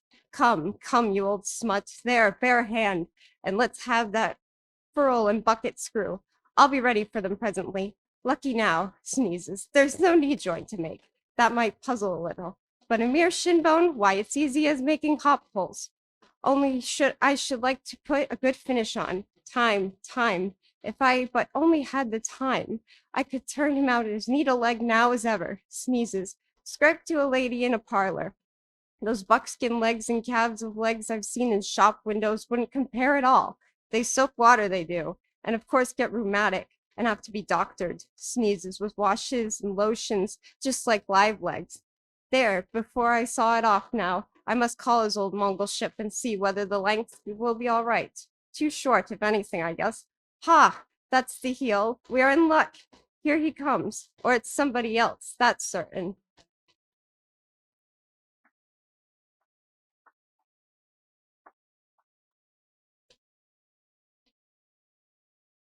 Ahab advancing. During the ensuing scene, the carpenter continues sneezing at times. Well, manmaker, just in time, sir. If the captain pleases, I will now mark the length. Let me measure, sir. Measured for a leg, good. Well, it's not the first time. About it. There, keep thy finger on it. This is a cogent vice thou hast here, carpenter. Let me feel its grip once. So, it does pinch some. Oh, sir, I will break bones. Beware, beware. No fear. I like a good grip. I like to feel something in this slippery world it can hold, man. What's Prometheus about there? The blacksmith, I mean. What's he about? He must be forging the buckle screw, sir, now. Right. It's a partnership. He supplies the muscle part. He makes a fierce red flame there. Aye, sir. He must have the white heat for this kind of fine work. So he must. I do deem it now a most meaning thing, that old Greek Prometheus, who made men, they say, should have been a blacksmith and animated them with fire. For what's made in fire must properly belong to fire, and so hell's probable. How the soot flies. This must be the remainder the Greek made the Africans of. Carpenter, when he's through with that buckle, tell him to forge a pair of steel shoulder blades. There's a peddler aboard with a crushing pack. Sir? Hold. While Prometheus is about it, I'll order a complete man after a desirable pattern. Imprimus, 50 feet high in his socks, then chest modeled after the Thames Tunnel, then legs with roots to 'em. To stay in one place then, arms 3 feet through the wrist, no heart at all, brass forehead, and about 1/4 of an acre of fine brains. And let me see, shall I order eyes to see outward? No, but put a skylight on top of his head to illuminate inwards. There, take the order, and away. Now, what's he speaking about, and who's he speaking to, I should like to know. Shall I keep standing here? Aside. 'Tis but in different architecture to make a blind dome. Here's one. No, I must have a lantern. Ho, ho, that's it, hey? Here are 2, sir. One will serve my turn. What art thou thrusting that thief catcher into my face for, man? Thrusted light is worse than presented pistols. I thought, sir, that you spoke to Carpenter. Carpenter? Why's that? But no, a very tidy, and I may say an extremely gentlemanlike sort of business thou art in here, Carpenter, or wouldst thou rather work in clay? Sir, clay, sir? That's mud. We leave clay to ditchers, sir. The fellow's impious. What art thou sneezing about? Bone is rather dusty, sir. Take the hint then, and when thou art dead, never bury thyself under living people's noses. Sir? Oh, I guess so. Oh dear. Look ye, Carpenter, I dare say thou callest thyself a right good workman, eh? Well then, will it speak thoroughly well for thy work, if, when I come to mount this leg thou makest, I shall nevertheless feel another leg in the same identical place with it? That is, Carpenter, my old leg, the flesh and blood one, I mean. Canst thou not drive that old Adam away? Truly, sir, I begin to understand somewhat now. Yes, I have heard something curious on that score.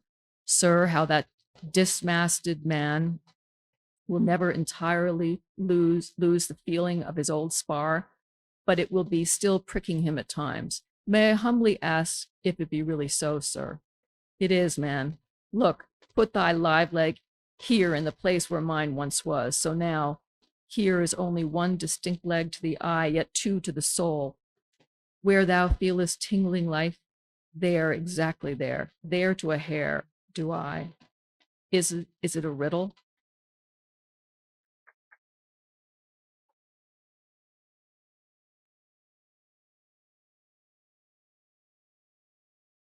I should humbly call it a poser, sir. Hist then, how dost thou know what some entire living thinking thing may not be invisibly and interpenetratingly standing precisely where thou now standest? I am standing there in thy spite, in thy most solitary hours. Then, dost that now fear eavesdroppers? Hold on, don't speak. And if I still feel the smart of my crushed leg, though it be now so long dissolved, then why mayst not thou, Carpenter, feel the fiery pains of hell forever without a body? Ah! Good Lord, truly, sir, if it comes to that, I must calculate over again. I think I didn't carry a small figure, sir. Look ye, pudding heads should never grant premises. How long before the leg is done? Perhaps an hour, sir. Bungle away at it then, and bring it to me. Turns to go. Oh, life, here I am, proud as a Greek god, and yet standing deader to this blockheaded for a bone to stand on. Cursed be that mortal interdebtedness which will not go away with ledgers. I would be free as air, and I'm down in the whole world's books. I'm so rich, I could have given bid for a bid with the wealthiest praetorians at the auction in the Roman Empire, which was the world's. And yet I owe for the flesh and the tongue I brag with. But heavens, I'll get a crucible and into it and dissolve myself down to one small compendious vertebra. So, carpenter, resuming his work. Well, Stubb knows him best of all, and Stubb always says he's queer. Says that nothing but one sufficient little word, queer. He's queer, says Stubb. He's queer, and keeps dinning it into Mr. Starbuck all the time. Queer, sir, queer, very queer. And here's his leg. Yes, now that I think of it, here's his bedfellow. It has a stick of whale jawbone for a wife. And in this is his leg. And this is his leg. He'll stand on this. What was that now, that one leg standing in three places, and all three places standing in one hell? How was that? Oh, I don't wonder. He looked so scornful at me. I'm sort of a strange thoughted sometimes. They say, but not only haphazard like. Then a short little old body like me should never undertake to wade out into the deep waters with tall heron-built captains. The water chucks you under the chin pretty quick. And there's a great cry for lifeboats. And here's the heron's leg, long and slim, sure enough. Now, for most folks, one pair of legs lasts a lifetime. And that must be because they use them mercifully, as a tender-hearted old lady uses her roly-poly old coach horses. But Ahab, oh, he's a hard driver, with driven one leg to death, and Spavin, the other for life, now wears out bone legs by the cord. Oliver, sit there, you smut. Bare hand those with those screws, and let's finish it before the resurrection comes a calling with his horn and all legs, true and false, as brewery men go around collecting old beer barrels to fill them up again. What a leg this is. It looks like a real live leg, filed down to nothing but core. He'll be standing on this tomorrow, and he'll be taking attitudes on it. Holloway, I almost forgot, little oval slate, smoothed ivory, where he figures up to the latitude. So, chisel, file, and sandpaper now.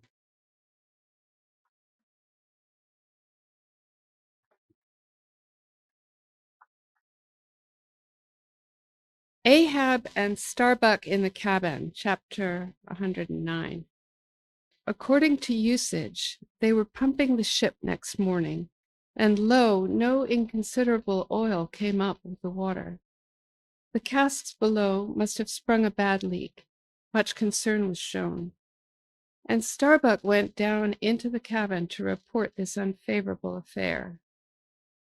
Now from the south and west, the Pequod was drawing nigh to Formosa and the Bashi Islands, between which lies one of the tropical outlets from the China waters into the Pacific. And so Starbuck found Ahab with a general chart of the Oriental archipelagos spread before him, and another separate one representing the long eastern coasts of the Japanese islands, Nippon, Matsumae, and Shikoke.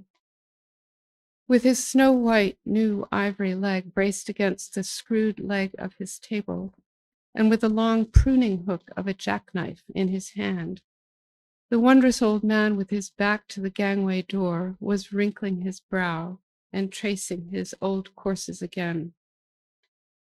"Who's there?" hearing the footstep at the door, but not turning round to it. "On deck, be gone." "Captain Ahab mistakes. It is I. The oil in the hold is leaking, sir. We must up Burtons and break out." "Up Burtons and break out, now that we are nearing Japan? Heave to here for a week to tinker a parcel of old hoops? Either do that, sir, or waste in one day more oil than we may make good in a year. What we come 20,000 miles to get is worth saving, sir." So it is, if we get it. "I was speaking of the oil in the hold, sir." "And I was not speaking or thinking of that at all. Begone, let it leak. I'm all a leak myself. Aye, leaks in leaks. Not only full of leaky casks, but those leaky casks are in a leaky ship. And that's far worse plight than the Pequod's, man. Yet I don't stop to plug my leak. For who can find it in the deep loaded hull? Or how hope to plug it, even if found in this life's howling gale? Starbuck, I'll not have the Burtons hoisted. What will the owners say, sir? Let the owners stand on Nantucket Beach and out-yell the typhoons. What cares Ahab? Owners, owners. Thou art always prating to me, Starbuck, about those miserly owners, as if the owners were my conscience. But look ye, the only real owner of anything is its commander, and hark ye, my conscience is in this ship's keel, on deck.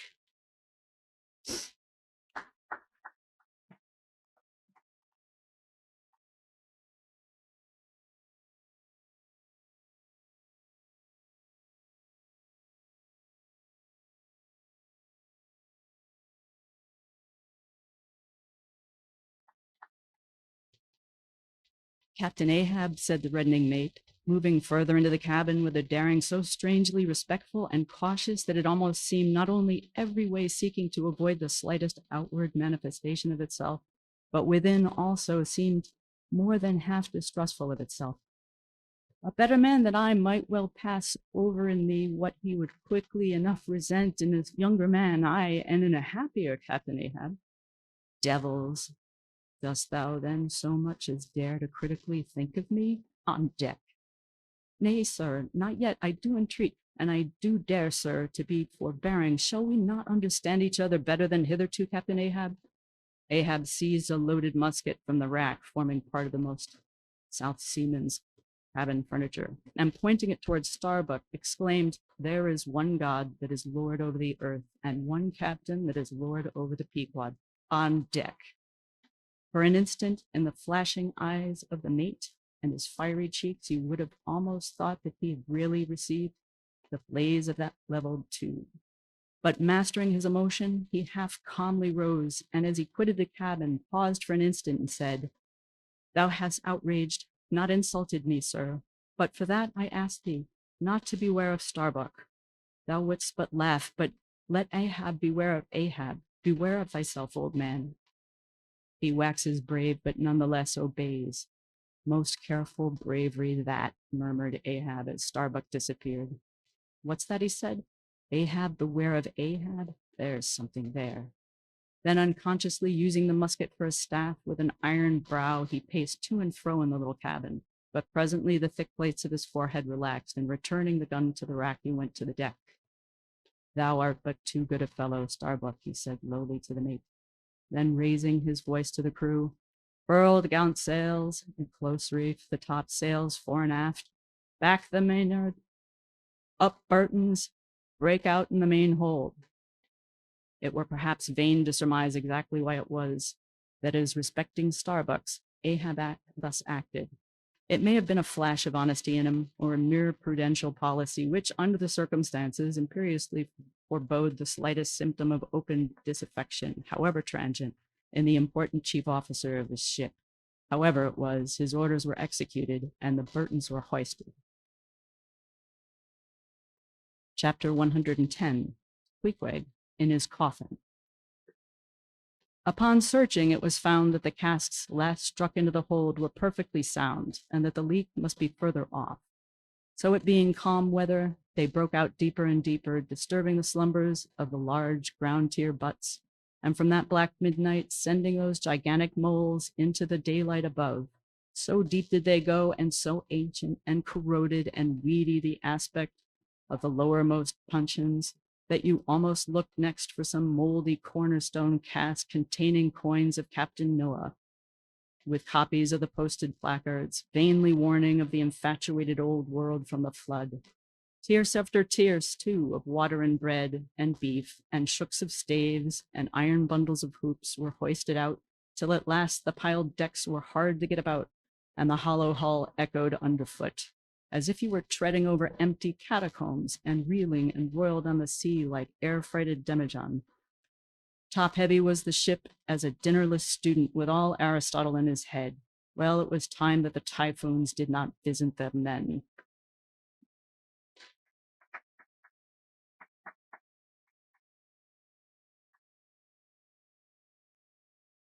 Now at this time it was that my poor pagan companion and fast bosom friend Queequeg was seized with a fever, which brought him nigh to his endless end. Be it said that in this vocation of whaling, sinecures are unknown, dignity and danger go hand in hand till you get to be captain. Till you get to be captain, the higher you rise, the harder you toil. So with poor Queequeg, who, as harpooner, must not only face all the rage of the living whale, but as we have elsewhere seen, mount his dead back in a rolling sea, and finally descend into the gloom of the hold, and bitterly sweating all day in that subterraneous confinement, resolutely manhandle the clumsiest casks to see to their stowage.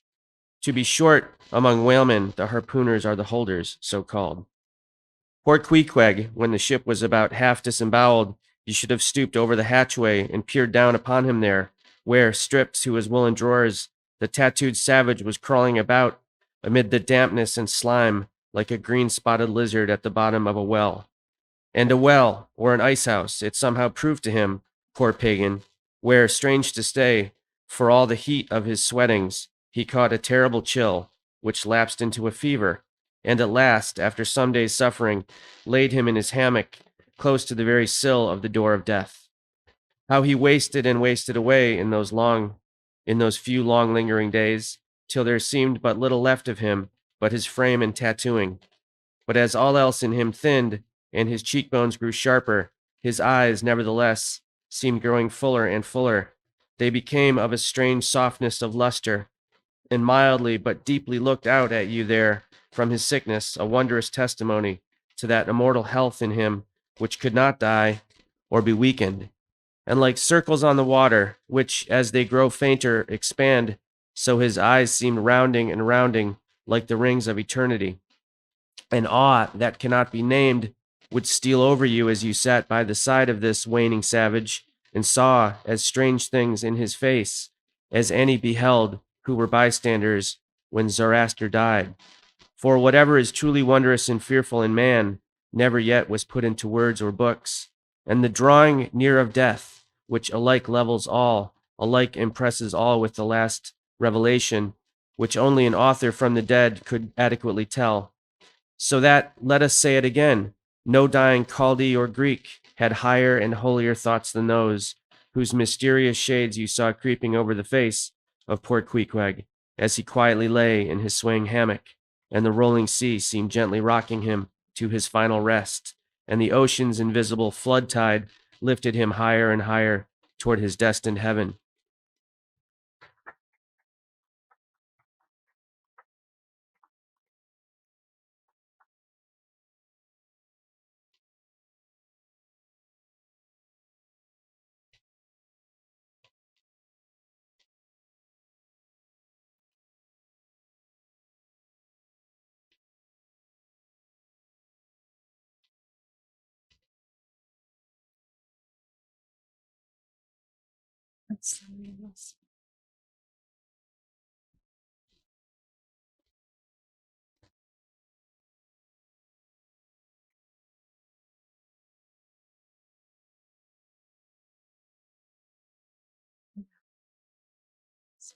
Oh, got it.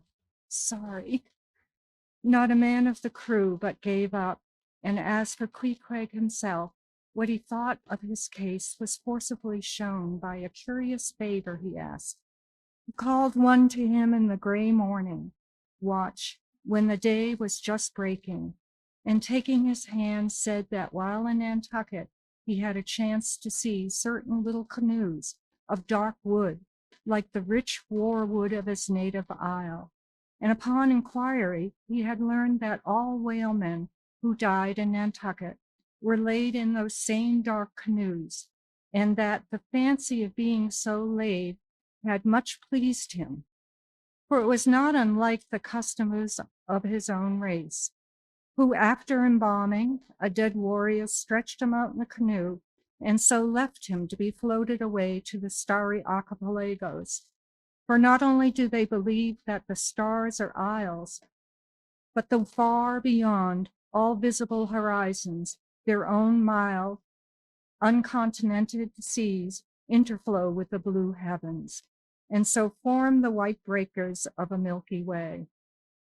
He added that he shuddered at the thought of being buried in his hammock, according to the usual sea's custom, tossed like something vile to the death-devouring sharks. No, he decided a canoe like those of Nantucket, all the more congenial to him. Being a whaleman, that like a whale boat, these coffin canoes were without a keel, though that involved but uncertain steering and much leeway down the dim ages. Now, with the strange circumstance was made known aft, the carpenter was at once commanded to do Queequeg's bidding, whatever it might include. There were some heathenish coffin-colored old lumber aboard, which upon a long previous voyage had been cut from aboriginal groves of the Lackaday Islands. And from these dark planks, the coffin was recommended to be made. No sooner was the carpenter apprised of the order than, taking his rule, he forthwith, all the indifferent promptitude of his character, proceeded into a forecastle and took Queequeg's measure with great accuracy, regularly chalking Queequeg's person as he shifted the rule.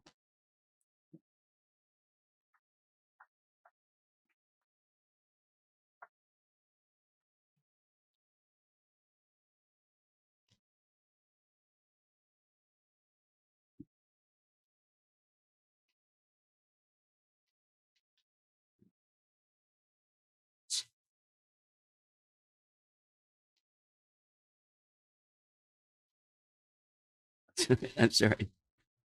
Could I have the last word?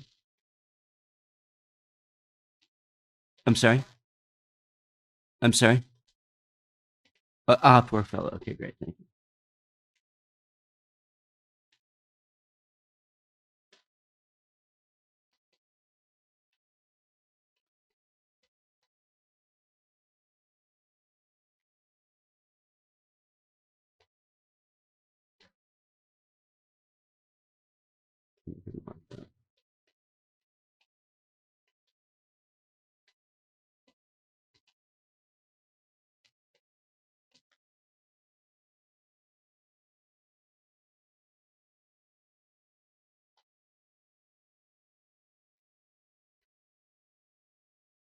I'm here. I'm No, it's fine. It's fine. Thank you. No, I'm honestly, I'm right there.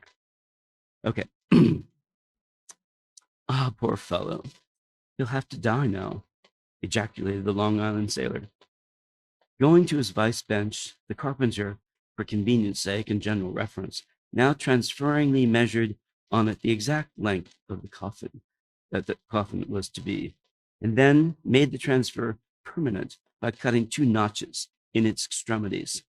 This done, he marshaled the planks and his tools, and then to work. When the last nail was driven and the lid duly planed and fitted, he lightly shouldered the coffin and went forward with it, inquiring whether they were ready for it yet in that direction. Overhearing the indignant but half-humorous cries with which people on deck began to drive the coffin away, Queequeg, to everyone's consternation, commanded that the thing should be instantly brought to him, nor was there any denying him, seeing that of all mortals, some dying men are the most tyrannical, and certainly, since they will shortly trouble us so little for evermore, the poor fellows ought to be indulged. Leaning over in his hammock, Queequeg long regarded the coffin with an attentive eye. He then called for his harpoon, had the wooden stock drawn from it, and then had the iron part placed in the coffin along with one of the paddles of the boat. All by his own request, also, biscuits were then ranged along the sides within. A flask of fresh water was placed at the head, and a small bag of woody earth scraped up in the hold at the foot. And a piece of sailcloth being rolled up for a pillow, Queequeg now entreated to be lifted into his final bed, that he might make trial of its comforts, if it had any. He lay without moving a few minutes and then told one to go to his bag and bring out his little god, Yojo. Then, crossing his arms on his breast with Yojo between, he called for the coffin lid, hatch he called it, to be placed over him. The head part turned over with a leather hinge, and there lay Queequeg in his coffin with little but his composed countenance in view. Ramai, actually it's softer, Ramai, it will do, it's easy, he murmured at last, and signed to be replaced in his hammock. Thank you.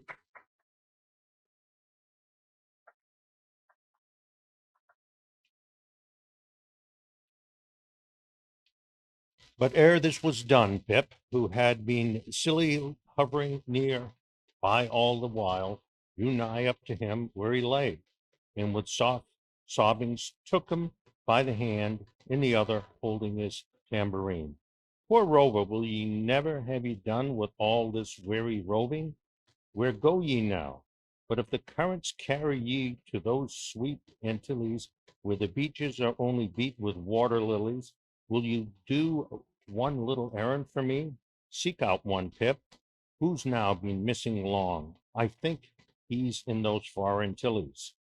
If ye find him, then comfort him, for he might be very sad. For look, he's left his tambourine behind. I found it. Ring-a-ding-ding, ding-dig. Now, Queequeg, die. I'll be beat, ye dying march.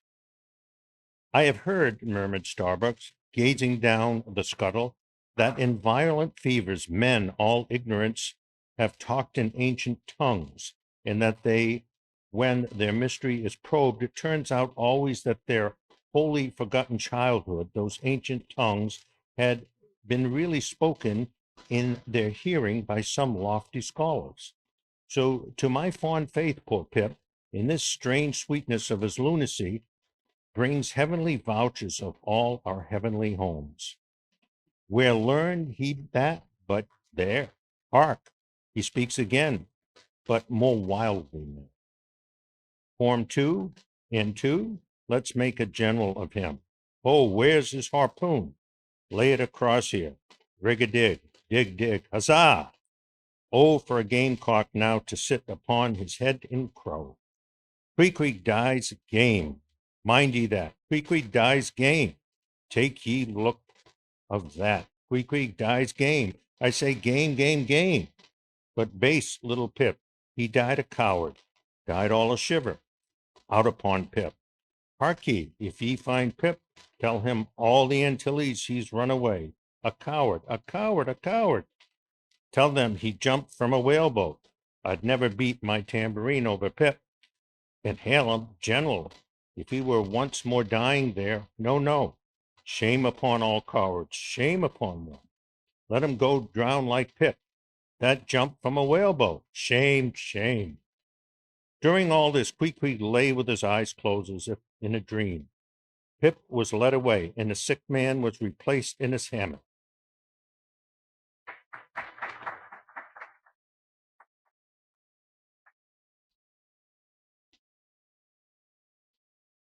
But now that he had apparently made every preparation for death, now that his coffin was proved a good fit, Queequeg suddenly rallied. Soon there seemed no need of the carpenter's box, and thereupon, when some expressed their delighted surprise, he in substance said that the cause of his sudden convalescence was this. At a critical moment, he had just recalled a little dusty duty ashore, which he was leaving undone, and therefore had changed his mind about dying. He could not die yet, he averred. They asked him then whether to live or die was a matter of his own sovereign will and pleasure. He answered certainly. In a word, it was Queequeg's conceit that if a man made up his mind to live, mere sickness could not kill him. Nothing but a whale or a gale or some violent, ungovernable, unintelligent destroyer of that sort. Now there is this noteworthy difference between savage and civilized, that while a sick, civilized man may be 6 months convalescing, generally speaking, A sick savage is almost half well again in a day. So in good time my Quigwig gained strength, and at length, after sitting on the windlass for a few indolent days, but eating with a vigorous appetite, he suddenly leapt to his feet, threw out his arms and legs, gave himself a good stretching, yawned a little bit, and then springing into the head of his hoisted boat and poising a harpoon, pronounced himself fit for a fight. With a wild whimsiness, he now used his coffin for a sea chest, and emptying it into a canvas bag of clothes, set them in order there. Many spare hours he spent in carving the lid, with all manner of grotesque figures and drawings, and it seemed that hereby he was striving, in his rude way, to copy parts of the twisted tattooing on his body. And this tattooing had been the work of a departed prophet and seer of his island, who by those hieroglyphic marks had written out on his body a complete history of the heavens and the earth, and a mystical treatise on the art of attaining truth. So that Quigwig in his own proper person was a riddle to unfold, a wondrous work in one volume, but whose mysteries not even himself could read, though his own live heart beat against them. And these mysteries were therefore destined in the end to molder away with the living parchment whereon they were inscribed, and so be unsolved to the least. And this thought it must have been which suggested to Ahab that wild exclamation of his, when one morning, turning away from surveying poor Quigwig, "Oh, devilish tantalization of the gods!"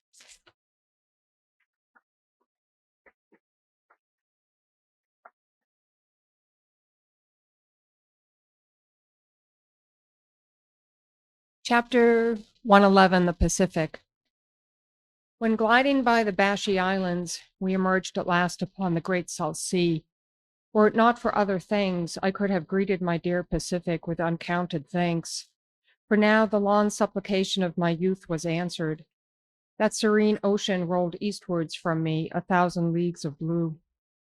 There is, one knows not what sweet mystery about this sea, whose gently awful stirrings seem to speak of some hidden soul beneath, like those fabled undulations of the Ephesian sod over the buried evangelist St. John.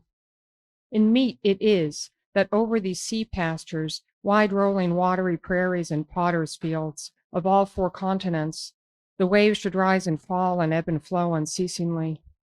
For here, millions of mixed shades and shadows, drowned dreams, somnambulisms, reveries, all that we call lives and souls lie dreaming still, tossing like slumbers in their beds, the ever-rolling waves but made so by their restlessness. To any meditative Magian rover, this serene Pacific, once beheld, must ever be the sea of his adoption. It rolls the Midwest waters of the world, the Indian Ocean and Atlantic being but its arms.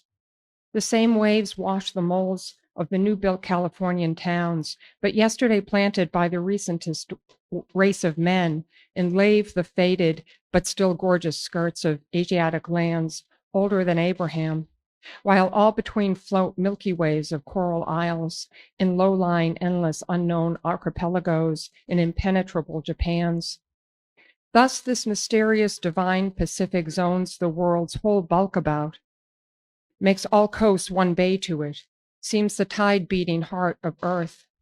Lifted by those eternal swells, you needs must own the seductive god, bowing your head to Pan. But few thoughts of Pan stirred Ahab's brain, as standing like an iron statue at his accustomed place beside the mizzen rigging, with one nostril he unthinkingly snuffed the sugary musk from the Bashy Isles, in whose sweet woods mild lovers must be walking, and with the other consciously inhaled the salt breath of the newfound sea, that sea in which the hated white whale must ever then be swimming.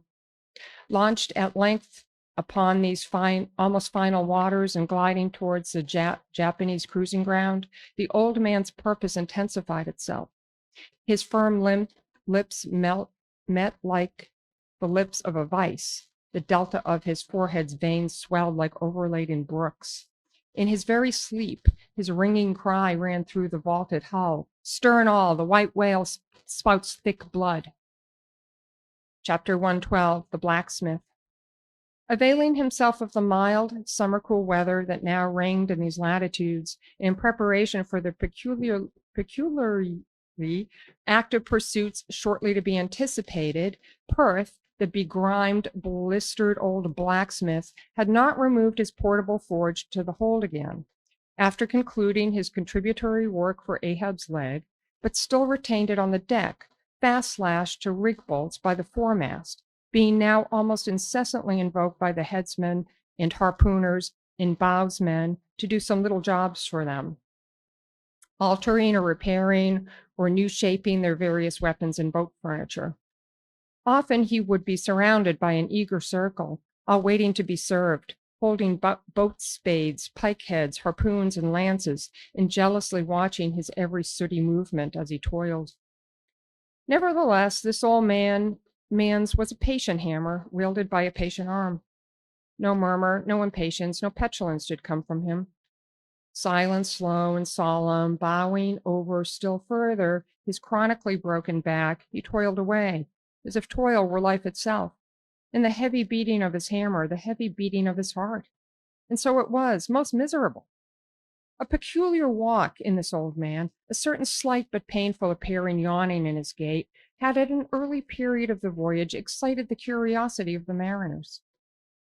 To the inopportunity of their persistent questionings, he had finally given in, and so it came to pass that everyone now knew the shameful story of his wretched fate.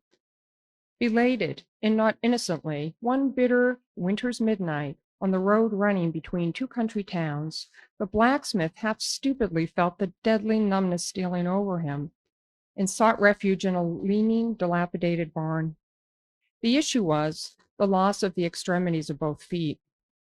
Out of this revelation, part by part, at last came out the 4 acts of the gladness in the one long, and as yet uncatastrophed 5th act of the grief of his life's drama.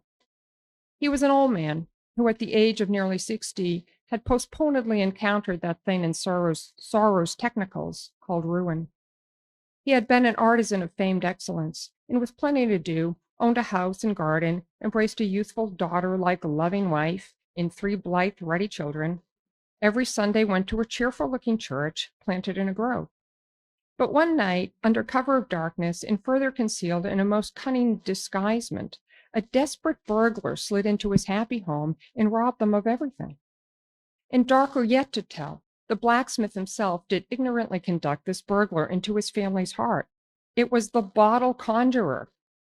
Upon the opening of that fatal cork, flew forth a fiend and shriveled up his home. Now, for prudent, most wise, and economic reasons, the blacksmith's shop was in the basement of his dwelling, but with a separate entrance to it, so that always had the young and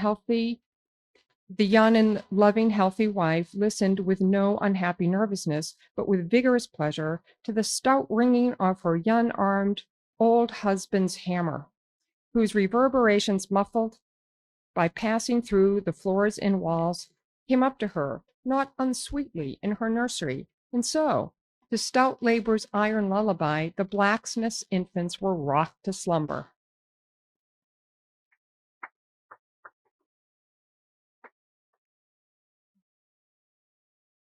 Oh, woe on woe!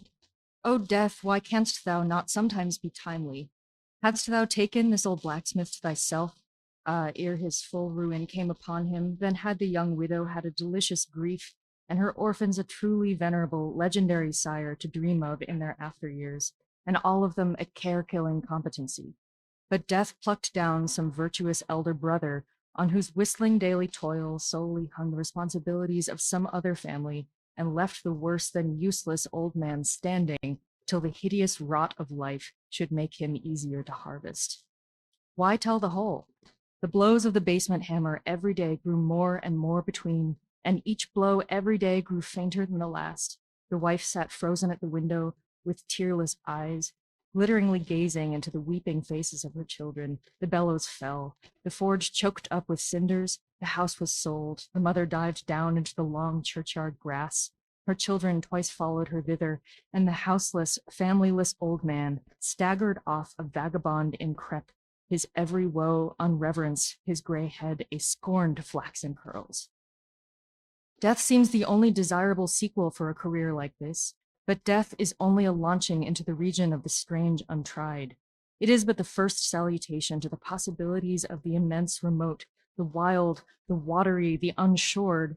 Therefore, to the death-longing eyes of such men, who still have left in them some interior compunctions against suicide, does the all-contributed and all-receptive ocean alluringly spread forth his whole plan of unimaginable, taking terrors and wonderful new life adventures. And from the hearts of infinite Pacifics, the 1,000 mermaids sing to them, "Come hither, broken-hearted. Here is another life without the guilt of intermediate death. Here are wonders supernatural without dying for them. Come hither, bury thyself in a life which, to your now equally abhorred and abhorring landed world, is more oblivious than death. Come hither, put up thy gravestone too within the churchyard, and come hither till we marry thee."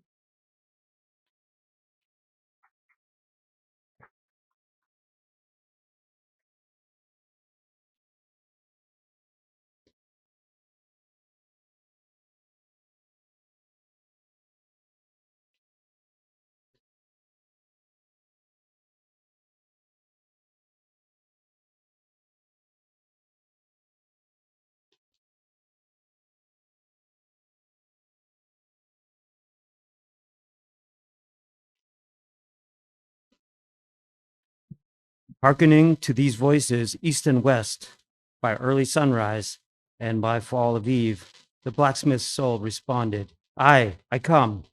And so Perth went a whaling. Chapter 113, The Forge. With matted beard, swathed in a bristling sharkskin apron, about midday, Perth was standing between his forge and the anvil, and later placed upon an ironwood log, and with one hand holding a pikehead in the coals, and with the other at his forge's lungs, when Captain Ahab came along, carrying in his hand a small, rusty-looking leather bag. And while yet a little distance from the forge, moody Ahab paused, till at last Perth, withdrawing his iron from the fire, began hammering it upon the anvil, the red mass sending off the sparks in thick hovering flights, some of which flew close to Ahab. "Are these thy mother Carrie's chickens, Perth? They are always flying in thy wake. Birds of good omen, too, but not to all. Look here, they burn, but thou livest among them without a scorch." "Because I am scorched all over, Captain Ahab," answered Perth, resting for a moment on his hammer. "I am past scorching. Not easily canst thou scorch a scar. Well, well, no more. Thy shrunk voice sounds too calmly, sanely woeful to me. In no paradise myself, I am impatient of all misery in others that is not mad. Thou shouldst go mad, blacksmith. Say, why dost thou not go mad? How canst thou endure without being mad? Do the heavens yet hate thee? Thou that canst not go mad? What wert thou making here?" "Welding an old pikehead, sir. There were seams and dents in it." "And canst thou make it all smooth again, blacksmith, after such hard usage as it had?" "I think so, sir." "And I suppose thou canst smooth almost any seams and dents, never mind how hard the metal, blacksmith?" "Aye, sir, I think I can. All seams and dents but one." "Look ye here, then," cried Ahab, passionately advancing and leaning with both hands on Perth's shoulders. "Look ye here. Here, can ye smooth out a seam like this, blacksmith?" Sweeping one hand across his ribbed brow. "If thou couldst, blacksmith, glad enough would I lay my head upon thy anvil and feel thy heaviest hammer between my eyes. Answer! Canst thou smooth this seam?" "Oh, that is one, sir. That is the one." "Said I not all seams and dents but one?" Aye, blacksmith, it is the one. Aye, man, it is unsmoothable. For though thou only seest here in my flesh, it has worked down into the bone of my skull. That is all wrinkles. But away with child's play. No more gaffs and pikes today. Look ye here, jingling the leathern bag as if it were full of gold coins. I too want a harpoon made, one that is 1,000 yoke of fiends could not part. Perth, something that will stick in a whale like his own fin bone. That's the stuff. Flinging the pouch upon the anvil. Look ye, blacksmith, these are the gathered nail stubs of the steel shoes of racing horses.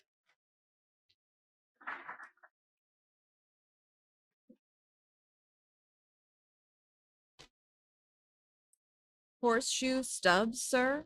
Why, Captain Ahab, thou hast here then the best and stubbornest stuff we blacksmiths ever work. I know it, old man. These stubs will weld together like glue from the melted bones of murderers. Quick, forge me the harpoon, and forge me first 12 rods for its shank, then wind and twist and hammer these 12 together like the yarns and strands of a tow line. Quick, I'll blow the fire. When at last the 12 rods were made, Ahab tried them one, by spiraling them with his own hand round a long, heavy iron bolt.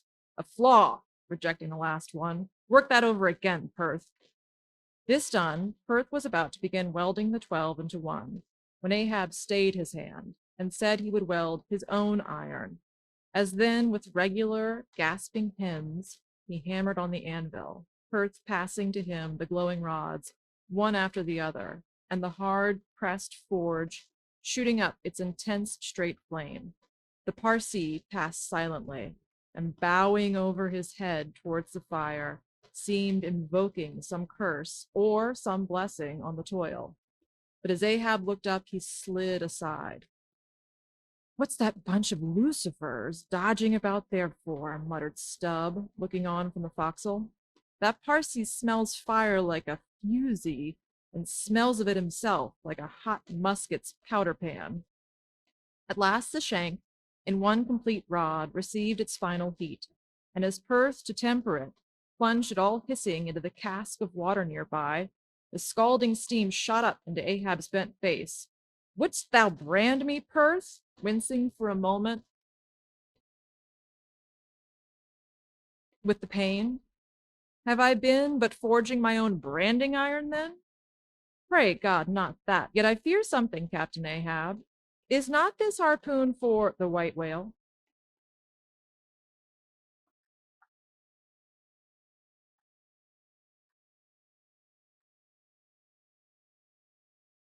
For the white fiend.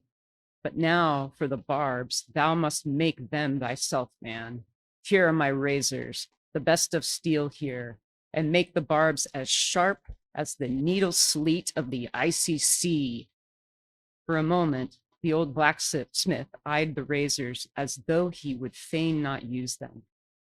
"Take them, man, I have no need for them, for I now neither shave, nor sup, nor pray, but here, to work." Fashioned at the last into an arrowy shape and welded by Perth to the shank, the steel spoon pointed at the end of the iron. And as the blacksmith was about giving the barbs their final heat, prior to tempering them, he cried to Ahab to place the water cask near. No water for that. I want it of the true death temper. Ahoy there, Tashtego, Queequeg, Dagu. What say ye, pagans? Will you give me as much blood as will cover this barb? Holding it high up, a cluster of dark nods replied, yes, 3 punctures were made in the heathen flesh, and the white whale's barbs were then tempered. Ego non baptismo te in nomine Patris, sed in nomine Diaboli. Deliriously howled Ahab as the malignant iron scorchingly devoured the baptismal blood. Now mustering the spare poles from below and selecting one of hickory, with the bark still investing it, Ahab fitted the end to the socket of the iron. A coil of new tollen, then unwound, and some fathoms of it taken to the windlass and stretched to a great tension. Pressing his foot upon it till the rope hummed like a harp string, then eagerly bending over it and seeing no strandings, Ahab exclaimed, "Good, and now for the seizings."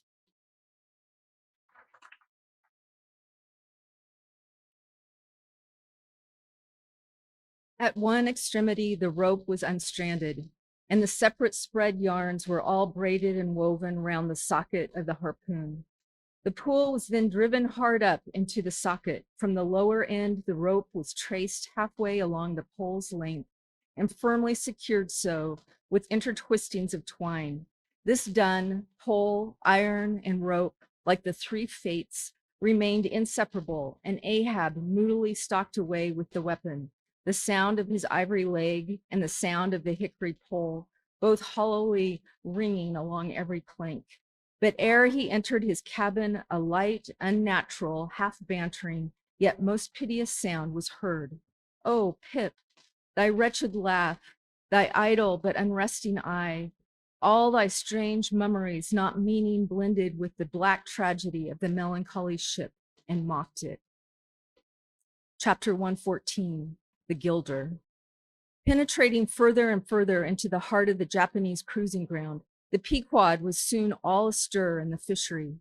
Often in mild, pleasant weather, for 12, 15, 18, and 20 hours on the stretch, they were engaged in the boats, steadily pulling or sailing or paddling after the whales, or for an interlude of 60 or 70 minutes, calmly awaiting their uprising, though with but small success for their pains.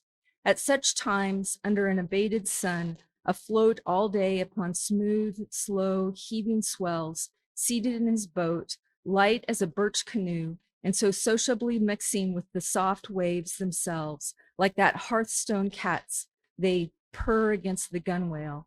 These are the times of dreamy quietude, when beholding the tranquil beauty and brilliancy of the ocean's skin, one forgets the tiger heart that pants beneath it, and would willingly remember that this velvet paw but conceals a remorseless fang.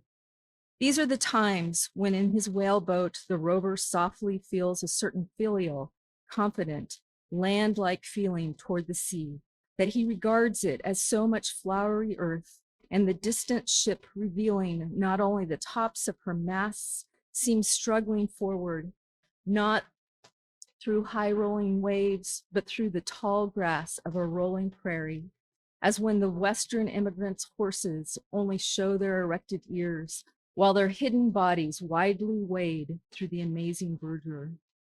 The long drawn virgin vales, the mild blue hillsides, as over these there steals the hush, the hum.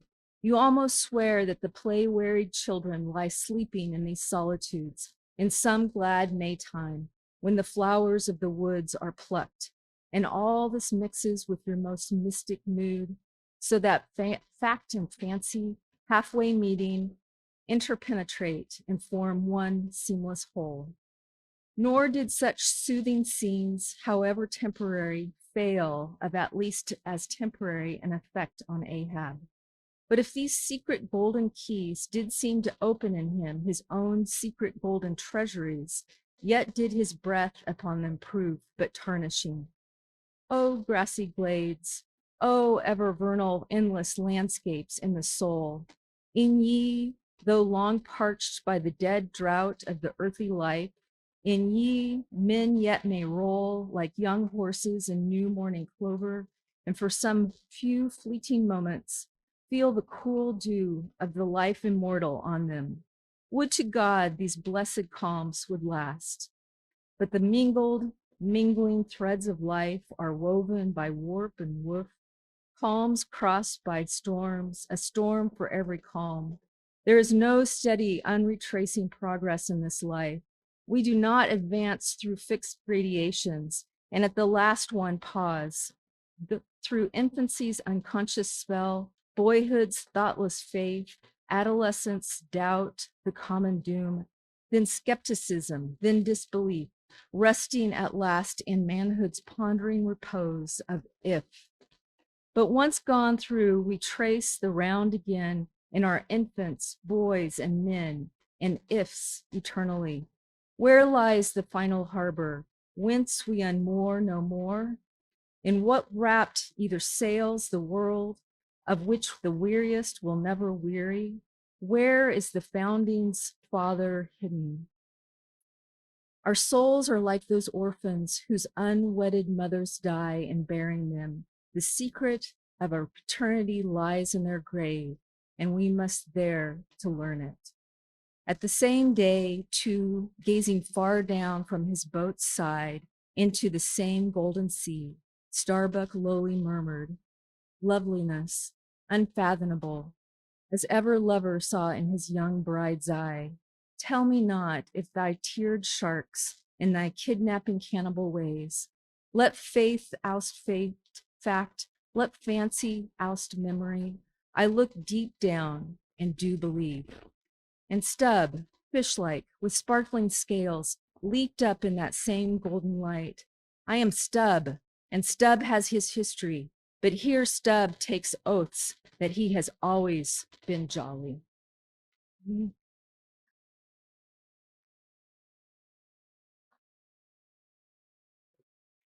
Chapter 115, the Pequod meets the Bachelor.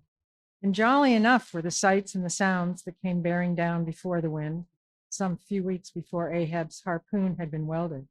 It was a Nantucket ship, the Bachelor, which had just wedged in her last cask of oil and bolted down her bursting hatches, and now, in glad holiday apparel, was joyously, though somewhat vaingloriously, sailing round among the widely separated ships on the ground, previous to pointing her prow for home. The three men at her masthead wore long streamers of narrow red bunting at their hats. From the stern, a whaleboat was suspended, bottom down, and hanging captive from the bowsprit was seen the long lower jaw of the last whale they'd slain. Signals, ensigns, and jacks of all colors were flying from her rigging on every side. Sideways, lashed in each of her three basketed tops, were two barrels of sperm, above which, in her topmast cross trees, you saw slender breakers of the same precious fluid, and nailed to her main truck was a brazen lamp. As was afterwards learned, Bachelor had met with a most surprising success. All the more wonderful for that while cruising in the same seas, numerous other vessels had gone entire months without scouring a single fish. Not only had barrels of beef and bread been given away to make room for the far more valuable sperm, but additional supplemental casks had been bartered for from the ships she'd met, and these were stowed along the deck and in the captain's and officers' staterooms. Even the cabin table itself had been knocked into kindling wood, and the cabin mess dined off the broad head of an oil butt, lashed down to the floor for a centerpiece. In the forecastle, the sailors had actually caulked and pitched their chests and filled them. It was humorously added that the cook had clapped a head on his largest boiler and filled it, that the steward had plugged his spare coffee pot and filled it, that the harpooners had headed the sockets of their irons and filled them, that indeed everything was filled with sperm, except the captain's pantaloons, pockets, and those he reserved to thrust his hands into in self-complacent testimony of his entire satisfaction. As this glad ship of good luck bore down upon the moody Pequod, the barbarian sound of enormous drums came from her forecastle, and drawing still nearer, a crowd of her men were seen standing round her huge tripods, which, covered with the parchment-like pokey or stomach skin of the black fish, gave forth a loud roar to every stroke of the clenched hands of the crew. On the quarter-deck, the mates and harpooners were dancing with the olive-hued girls who had eloped with them from the Polynesian Isles, while suspended in an ornamented boat, firmly secured aloft between the foremast and mainmast, three Long Island Negroes with glittering fiddle bows of whale ivory were presiding over the hilarious jig. Meanwhile, others of the ship's company were tumultuously busy at the masonry of the try-works, from which the huge pots had been removed. You would have almost thought they were pulling down the cursed Bastille. Such wild cries they raised as the now useless brick and mortar were being hurled into the sea.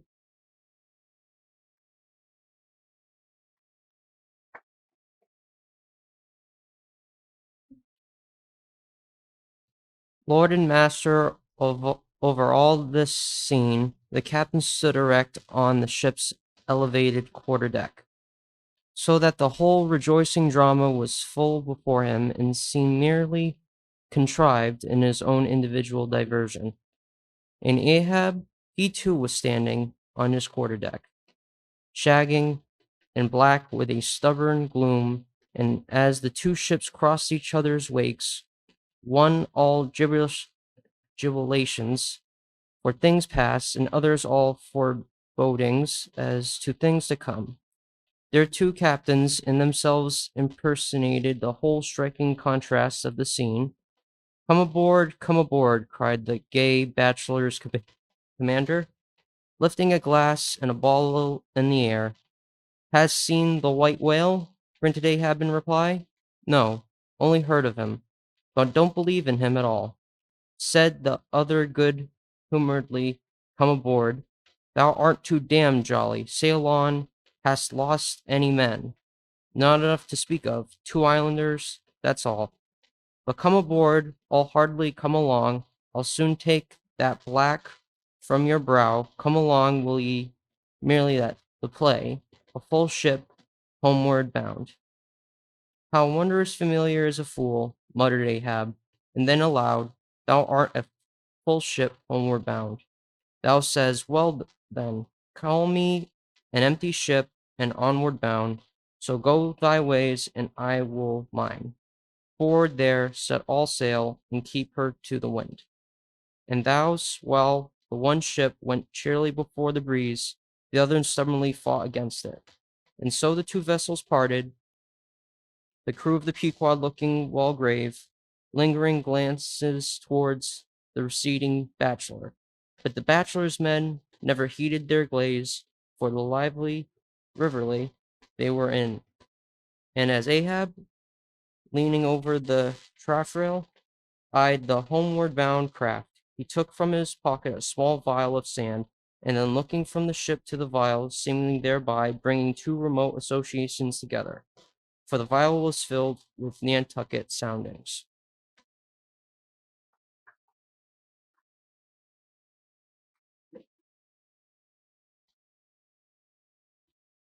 Chapter 116, The Dying Whale.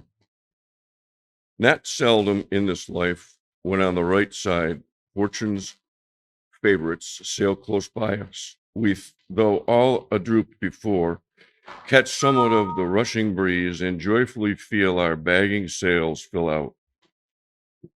So seemed it with the Pequod. For next day, after encountering the gay bachelor, whales were seen, and 4 were slain, and one of them by Ahab. It was far down the afternoon, and when all the spearings of the crimson fight were done, and floating in the lovely sunset, sea and sky, sun and whale both stilly died together. Then such a sweetness and such plaintiveness in wreathing orisons curled up in that rosy air that it almost seemed as if far over from the deep green covent valleys of the Manila Isles, the Spanish land breeze, wantonly turned sailor, had gone to sea, frightened with these vesper hymns. Soothed again, but only soothed to deeper gloom, Ahab, who had stirred off from the whale, sat intently watching his final wanings from the now tranquil boat. For the strange spectacle observed in all sperm whales dying, the turning sunwards of the head, and so expiring, that strange spectacle beheld of such a placid evening, somehow to Ahab conveyed a wondrous unknown before. He turns and turns him to it, how slowly but how steadfastly is homage rendering and invoking brow with his last dying motions. He too worships fire, most faithful, broad, perennial vassal of sun. Oh, that these 2 favoring eyes should see these 2 favoring sights. Look, here, far waterlocked beyond all hum of human wail or woe, in these most candid and impartial seas, where to traditions no rocks furnish tables, where for long Chinese ages, the billows have still rolled on, speechless and unspoken to, as stars that shine upon the Niger's unknown source. Here too, life dies sunward, full of faith, but see, no sooner dead than death whirls round the corpse and he heads some other way. O thou dark Hindu of half of nature, who of drowned bones hast builded thy separate throne somewhere in the heart of these unvered seas. Thou art an infidel, thou queen, and too truly speakest to me in the wide slaughtering typhoon and the hushed burial of its after calm. Nor has this thy whale sunwards turned his dying head and then gone round again without a lesson to me. O trebly hooped and welled hip of power, O high aspiring rainbow jet, that one strivest, this one jettest all in vain, O whale, dost thou seek intercedings with you all quickening sun that only calls forth life, but gives it not again. Yet thou'st thou, darker half, rock me with a prouder, if a darker faith. All thy unnameable imminglings float beneath me here. I am buoyed by breaths of once living things, exhaled as air, but now water. Then hail forever, O sea, in whose eternal tossings the wild fowl finds his only rest. Born of earth, yet suckled by the sea, through hill and valley mothered me. Ye bellows are my foster brothers.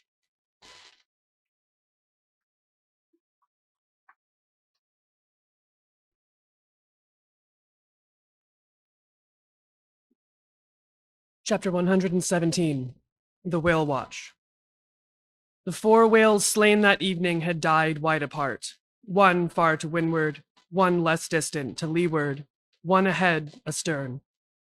The last 3 were brought alongside ere nightfall, but the windward one could not be reached till morning, and the boat that had killed it lay by its side all night, and that boat was Ahab's. The wave pole was thrust upright into the dead whale's spout hole, and the lantern hanging from its top cast a troubled, flickering glare upon the black, glossy back, and far out upon the midnight waves which gently chafed the whale's broad flank like a soft surf upon a beach. Ahab and all his boat's crew seemed asleep but the Parsee, who, crouching in the bow, sat watching the sharks that spectrally played around the whale and tapped the light cedar planks with their tails. A sound like the moaning in squadrons over asphaltes of unforgiven ghosts of Gomorrah ran shuddering through the air. Started from his slumbers, Ahab face to face saw the Parsee, and hooped round by the gloom of the night they seemed the last men in a flooded world.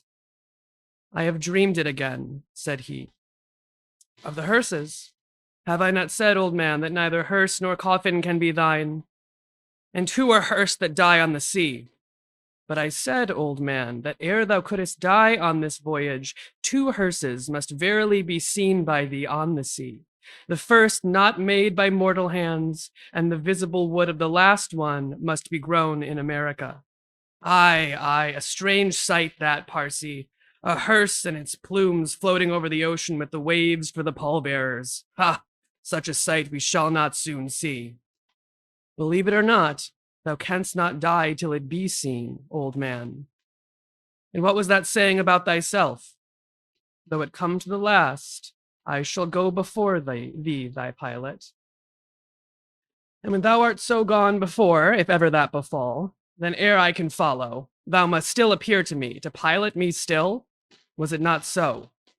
Well then, did I believe all ye say, O my pilot? I have here 2 pledges that I shall yet slay Moby-Dick and survive it. Take another pledge, old man, said the Parsee, as his eyes lit up like fireflies in the gloom. Hemp only can kill thee. The gallows, ye mean? I am immortal then, on land and on sea, cried Ahab with a laugh of decision. Immortal on land and on sea. Both were silent again, as one man.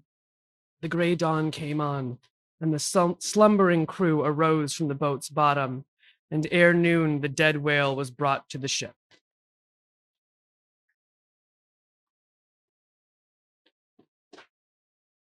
Chapter 118, The Quadrant.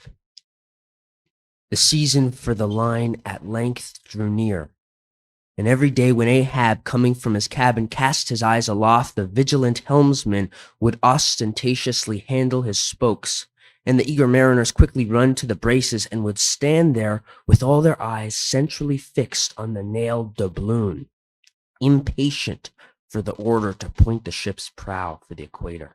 In good time the order came. It was hard upon high noon, and Ahab, seated in the bows of his high-hoisted boat, was about taking his wonted daily observation of the sun to determine his latitude. Now, sometimes in that Japanese sea, the days in summer are as freshets of effulgences. That unblinkingly vivid Japanese sun seems the blazing focus of the glassy ocean's immeasurable burning glass. The sky looks lacquered, clouds there are none, the horizon floats, and this nakedness of unrelieved radiance is as the insufferable splendors of God's throne. Well, that Ahab's quadrant was furnished with colored glasses, through which to take sight of that solar fire. So, swinging his seated form to the roll of the ship, and with his astrological-looking instrument placed to his eye, he remained in that posture for some moments to catch the precise instant when the sun should gain its precise meridian. Meantime, while his whole attention was absorbed, the Parsee was kneeling beneath him on the ship's deck, and with face thrown up like Ahab's, was eyeing the same sun with him. Only the lids of his eyes half hooded their orbs, and his wild face was subdued to an earthly passionlessness. At length the desired observation was taken, and with his pencil upon his ivory leg, Ahab soon calculated what his latitude must be at that precise instant.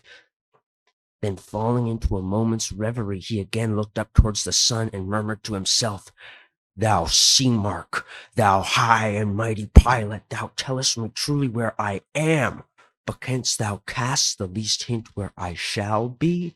Or canst thou tell where some other thing besides me is this moment living? Where is Moby-Dick? This instant thou must be eyeing him. These eyes of mine look into the very eye that is even now beholding him. Aye, and into the eye that is even now equally beholding the objects on the unknown, thither side of thee, thou sun." Then, gazing at his quadrant and handling one after the other its numerous cabalistical contrivances, he pondered again and muttered, "Foolish toy, baby's plaything of haughty admirals and commodores and captains. The world brags of thee, of thy cunning and might. But what, after all, canst thou do but tell the poor, pitiful point where thou thyself happenest to be on this wide planet, and the hand that holds thee? No, not one jot more.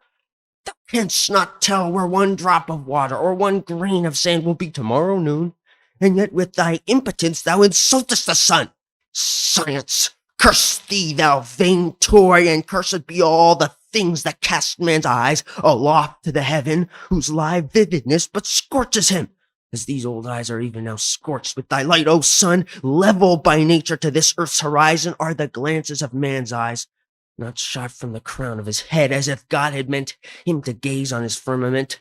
Curse thee, thou quadrant, dashing it to the deck. No longer will I guide my earthly way by thee. The level ship's compass and the level dead reckoning by log and by line, these shall conduct me and show me my reckoning by log and by line. These shall conduct me and show me my place on the sea. Aye, lightning from the boat to the deck. Thus I trample on thee, thou paltry thing that feebly pointest on high. Thus I split and destroy thee."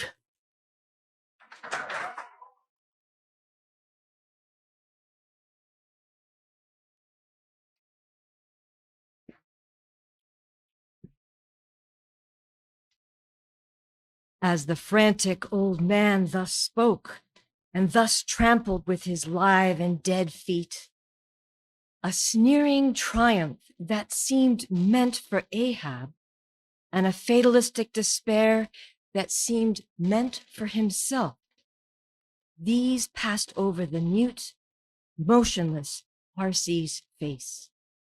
Unobserved, he rose and glided away, while awestruck by the aspect of their commander, the seamen clustered together on the forecastle, till Ahab, troubledly pacing the deck, shouted over, To the braces!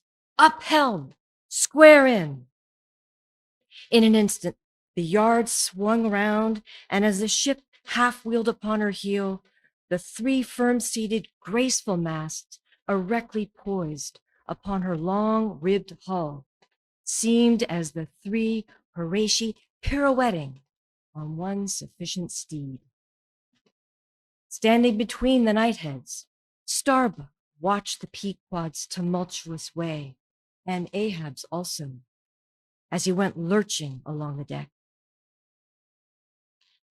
I have sat before the dense coal fire and watched it all aglow, full of its tormented flaming light, and I have seen it wane at last, down, down to dumbest dust. Old man of oceans, of all this fiery life of thine, what will at length remain but one little heap of ashes? Aye, cried Stubb, but sea-cold ashes. Mind ye that, Mr. Starbuck, sea-coal, not your common charcoal. Well, well, I heard Ahab mutter, here's some one thrust these cards into these old hands of mine, swears that I must play them and no others. And damn me, Ahab, but thou actest right. Live in the game and die.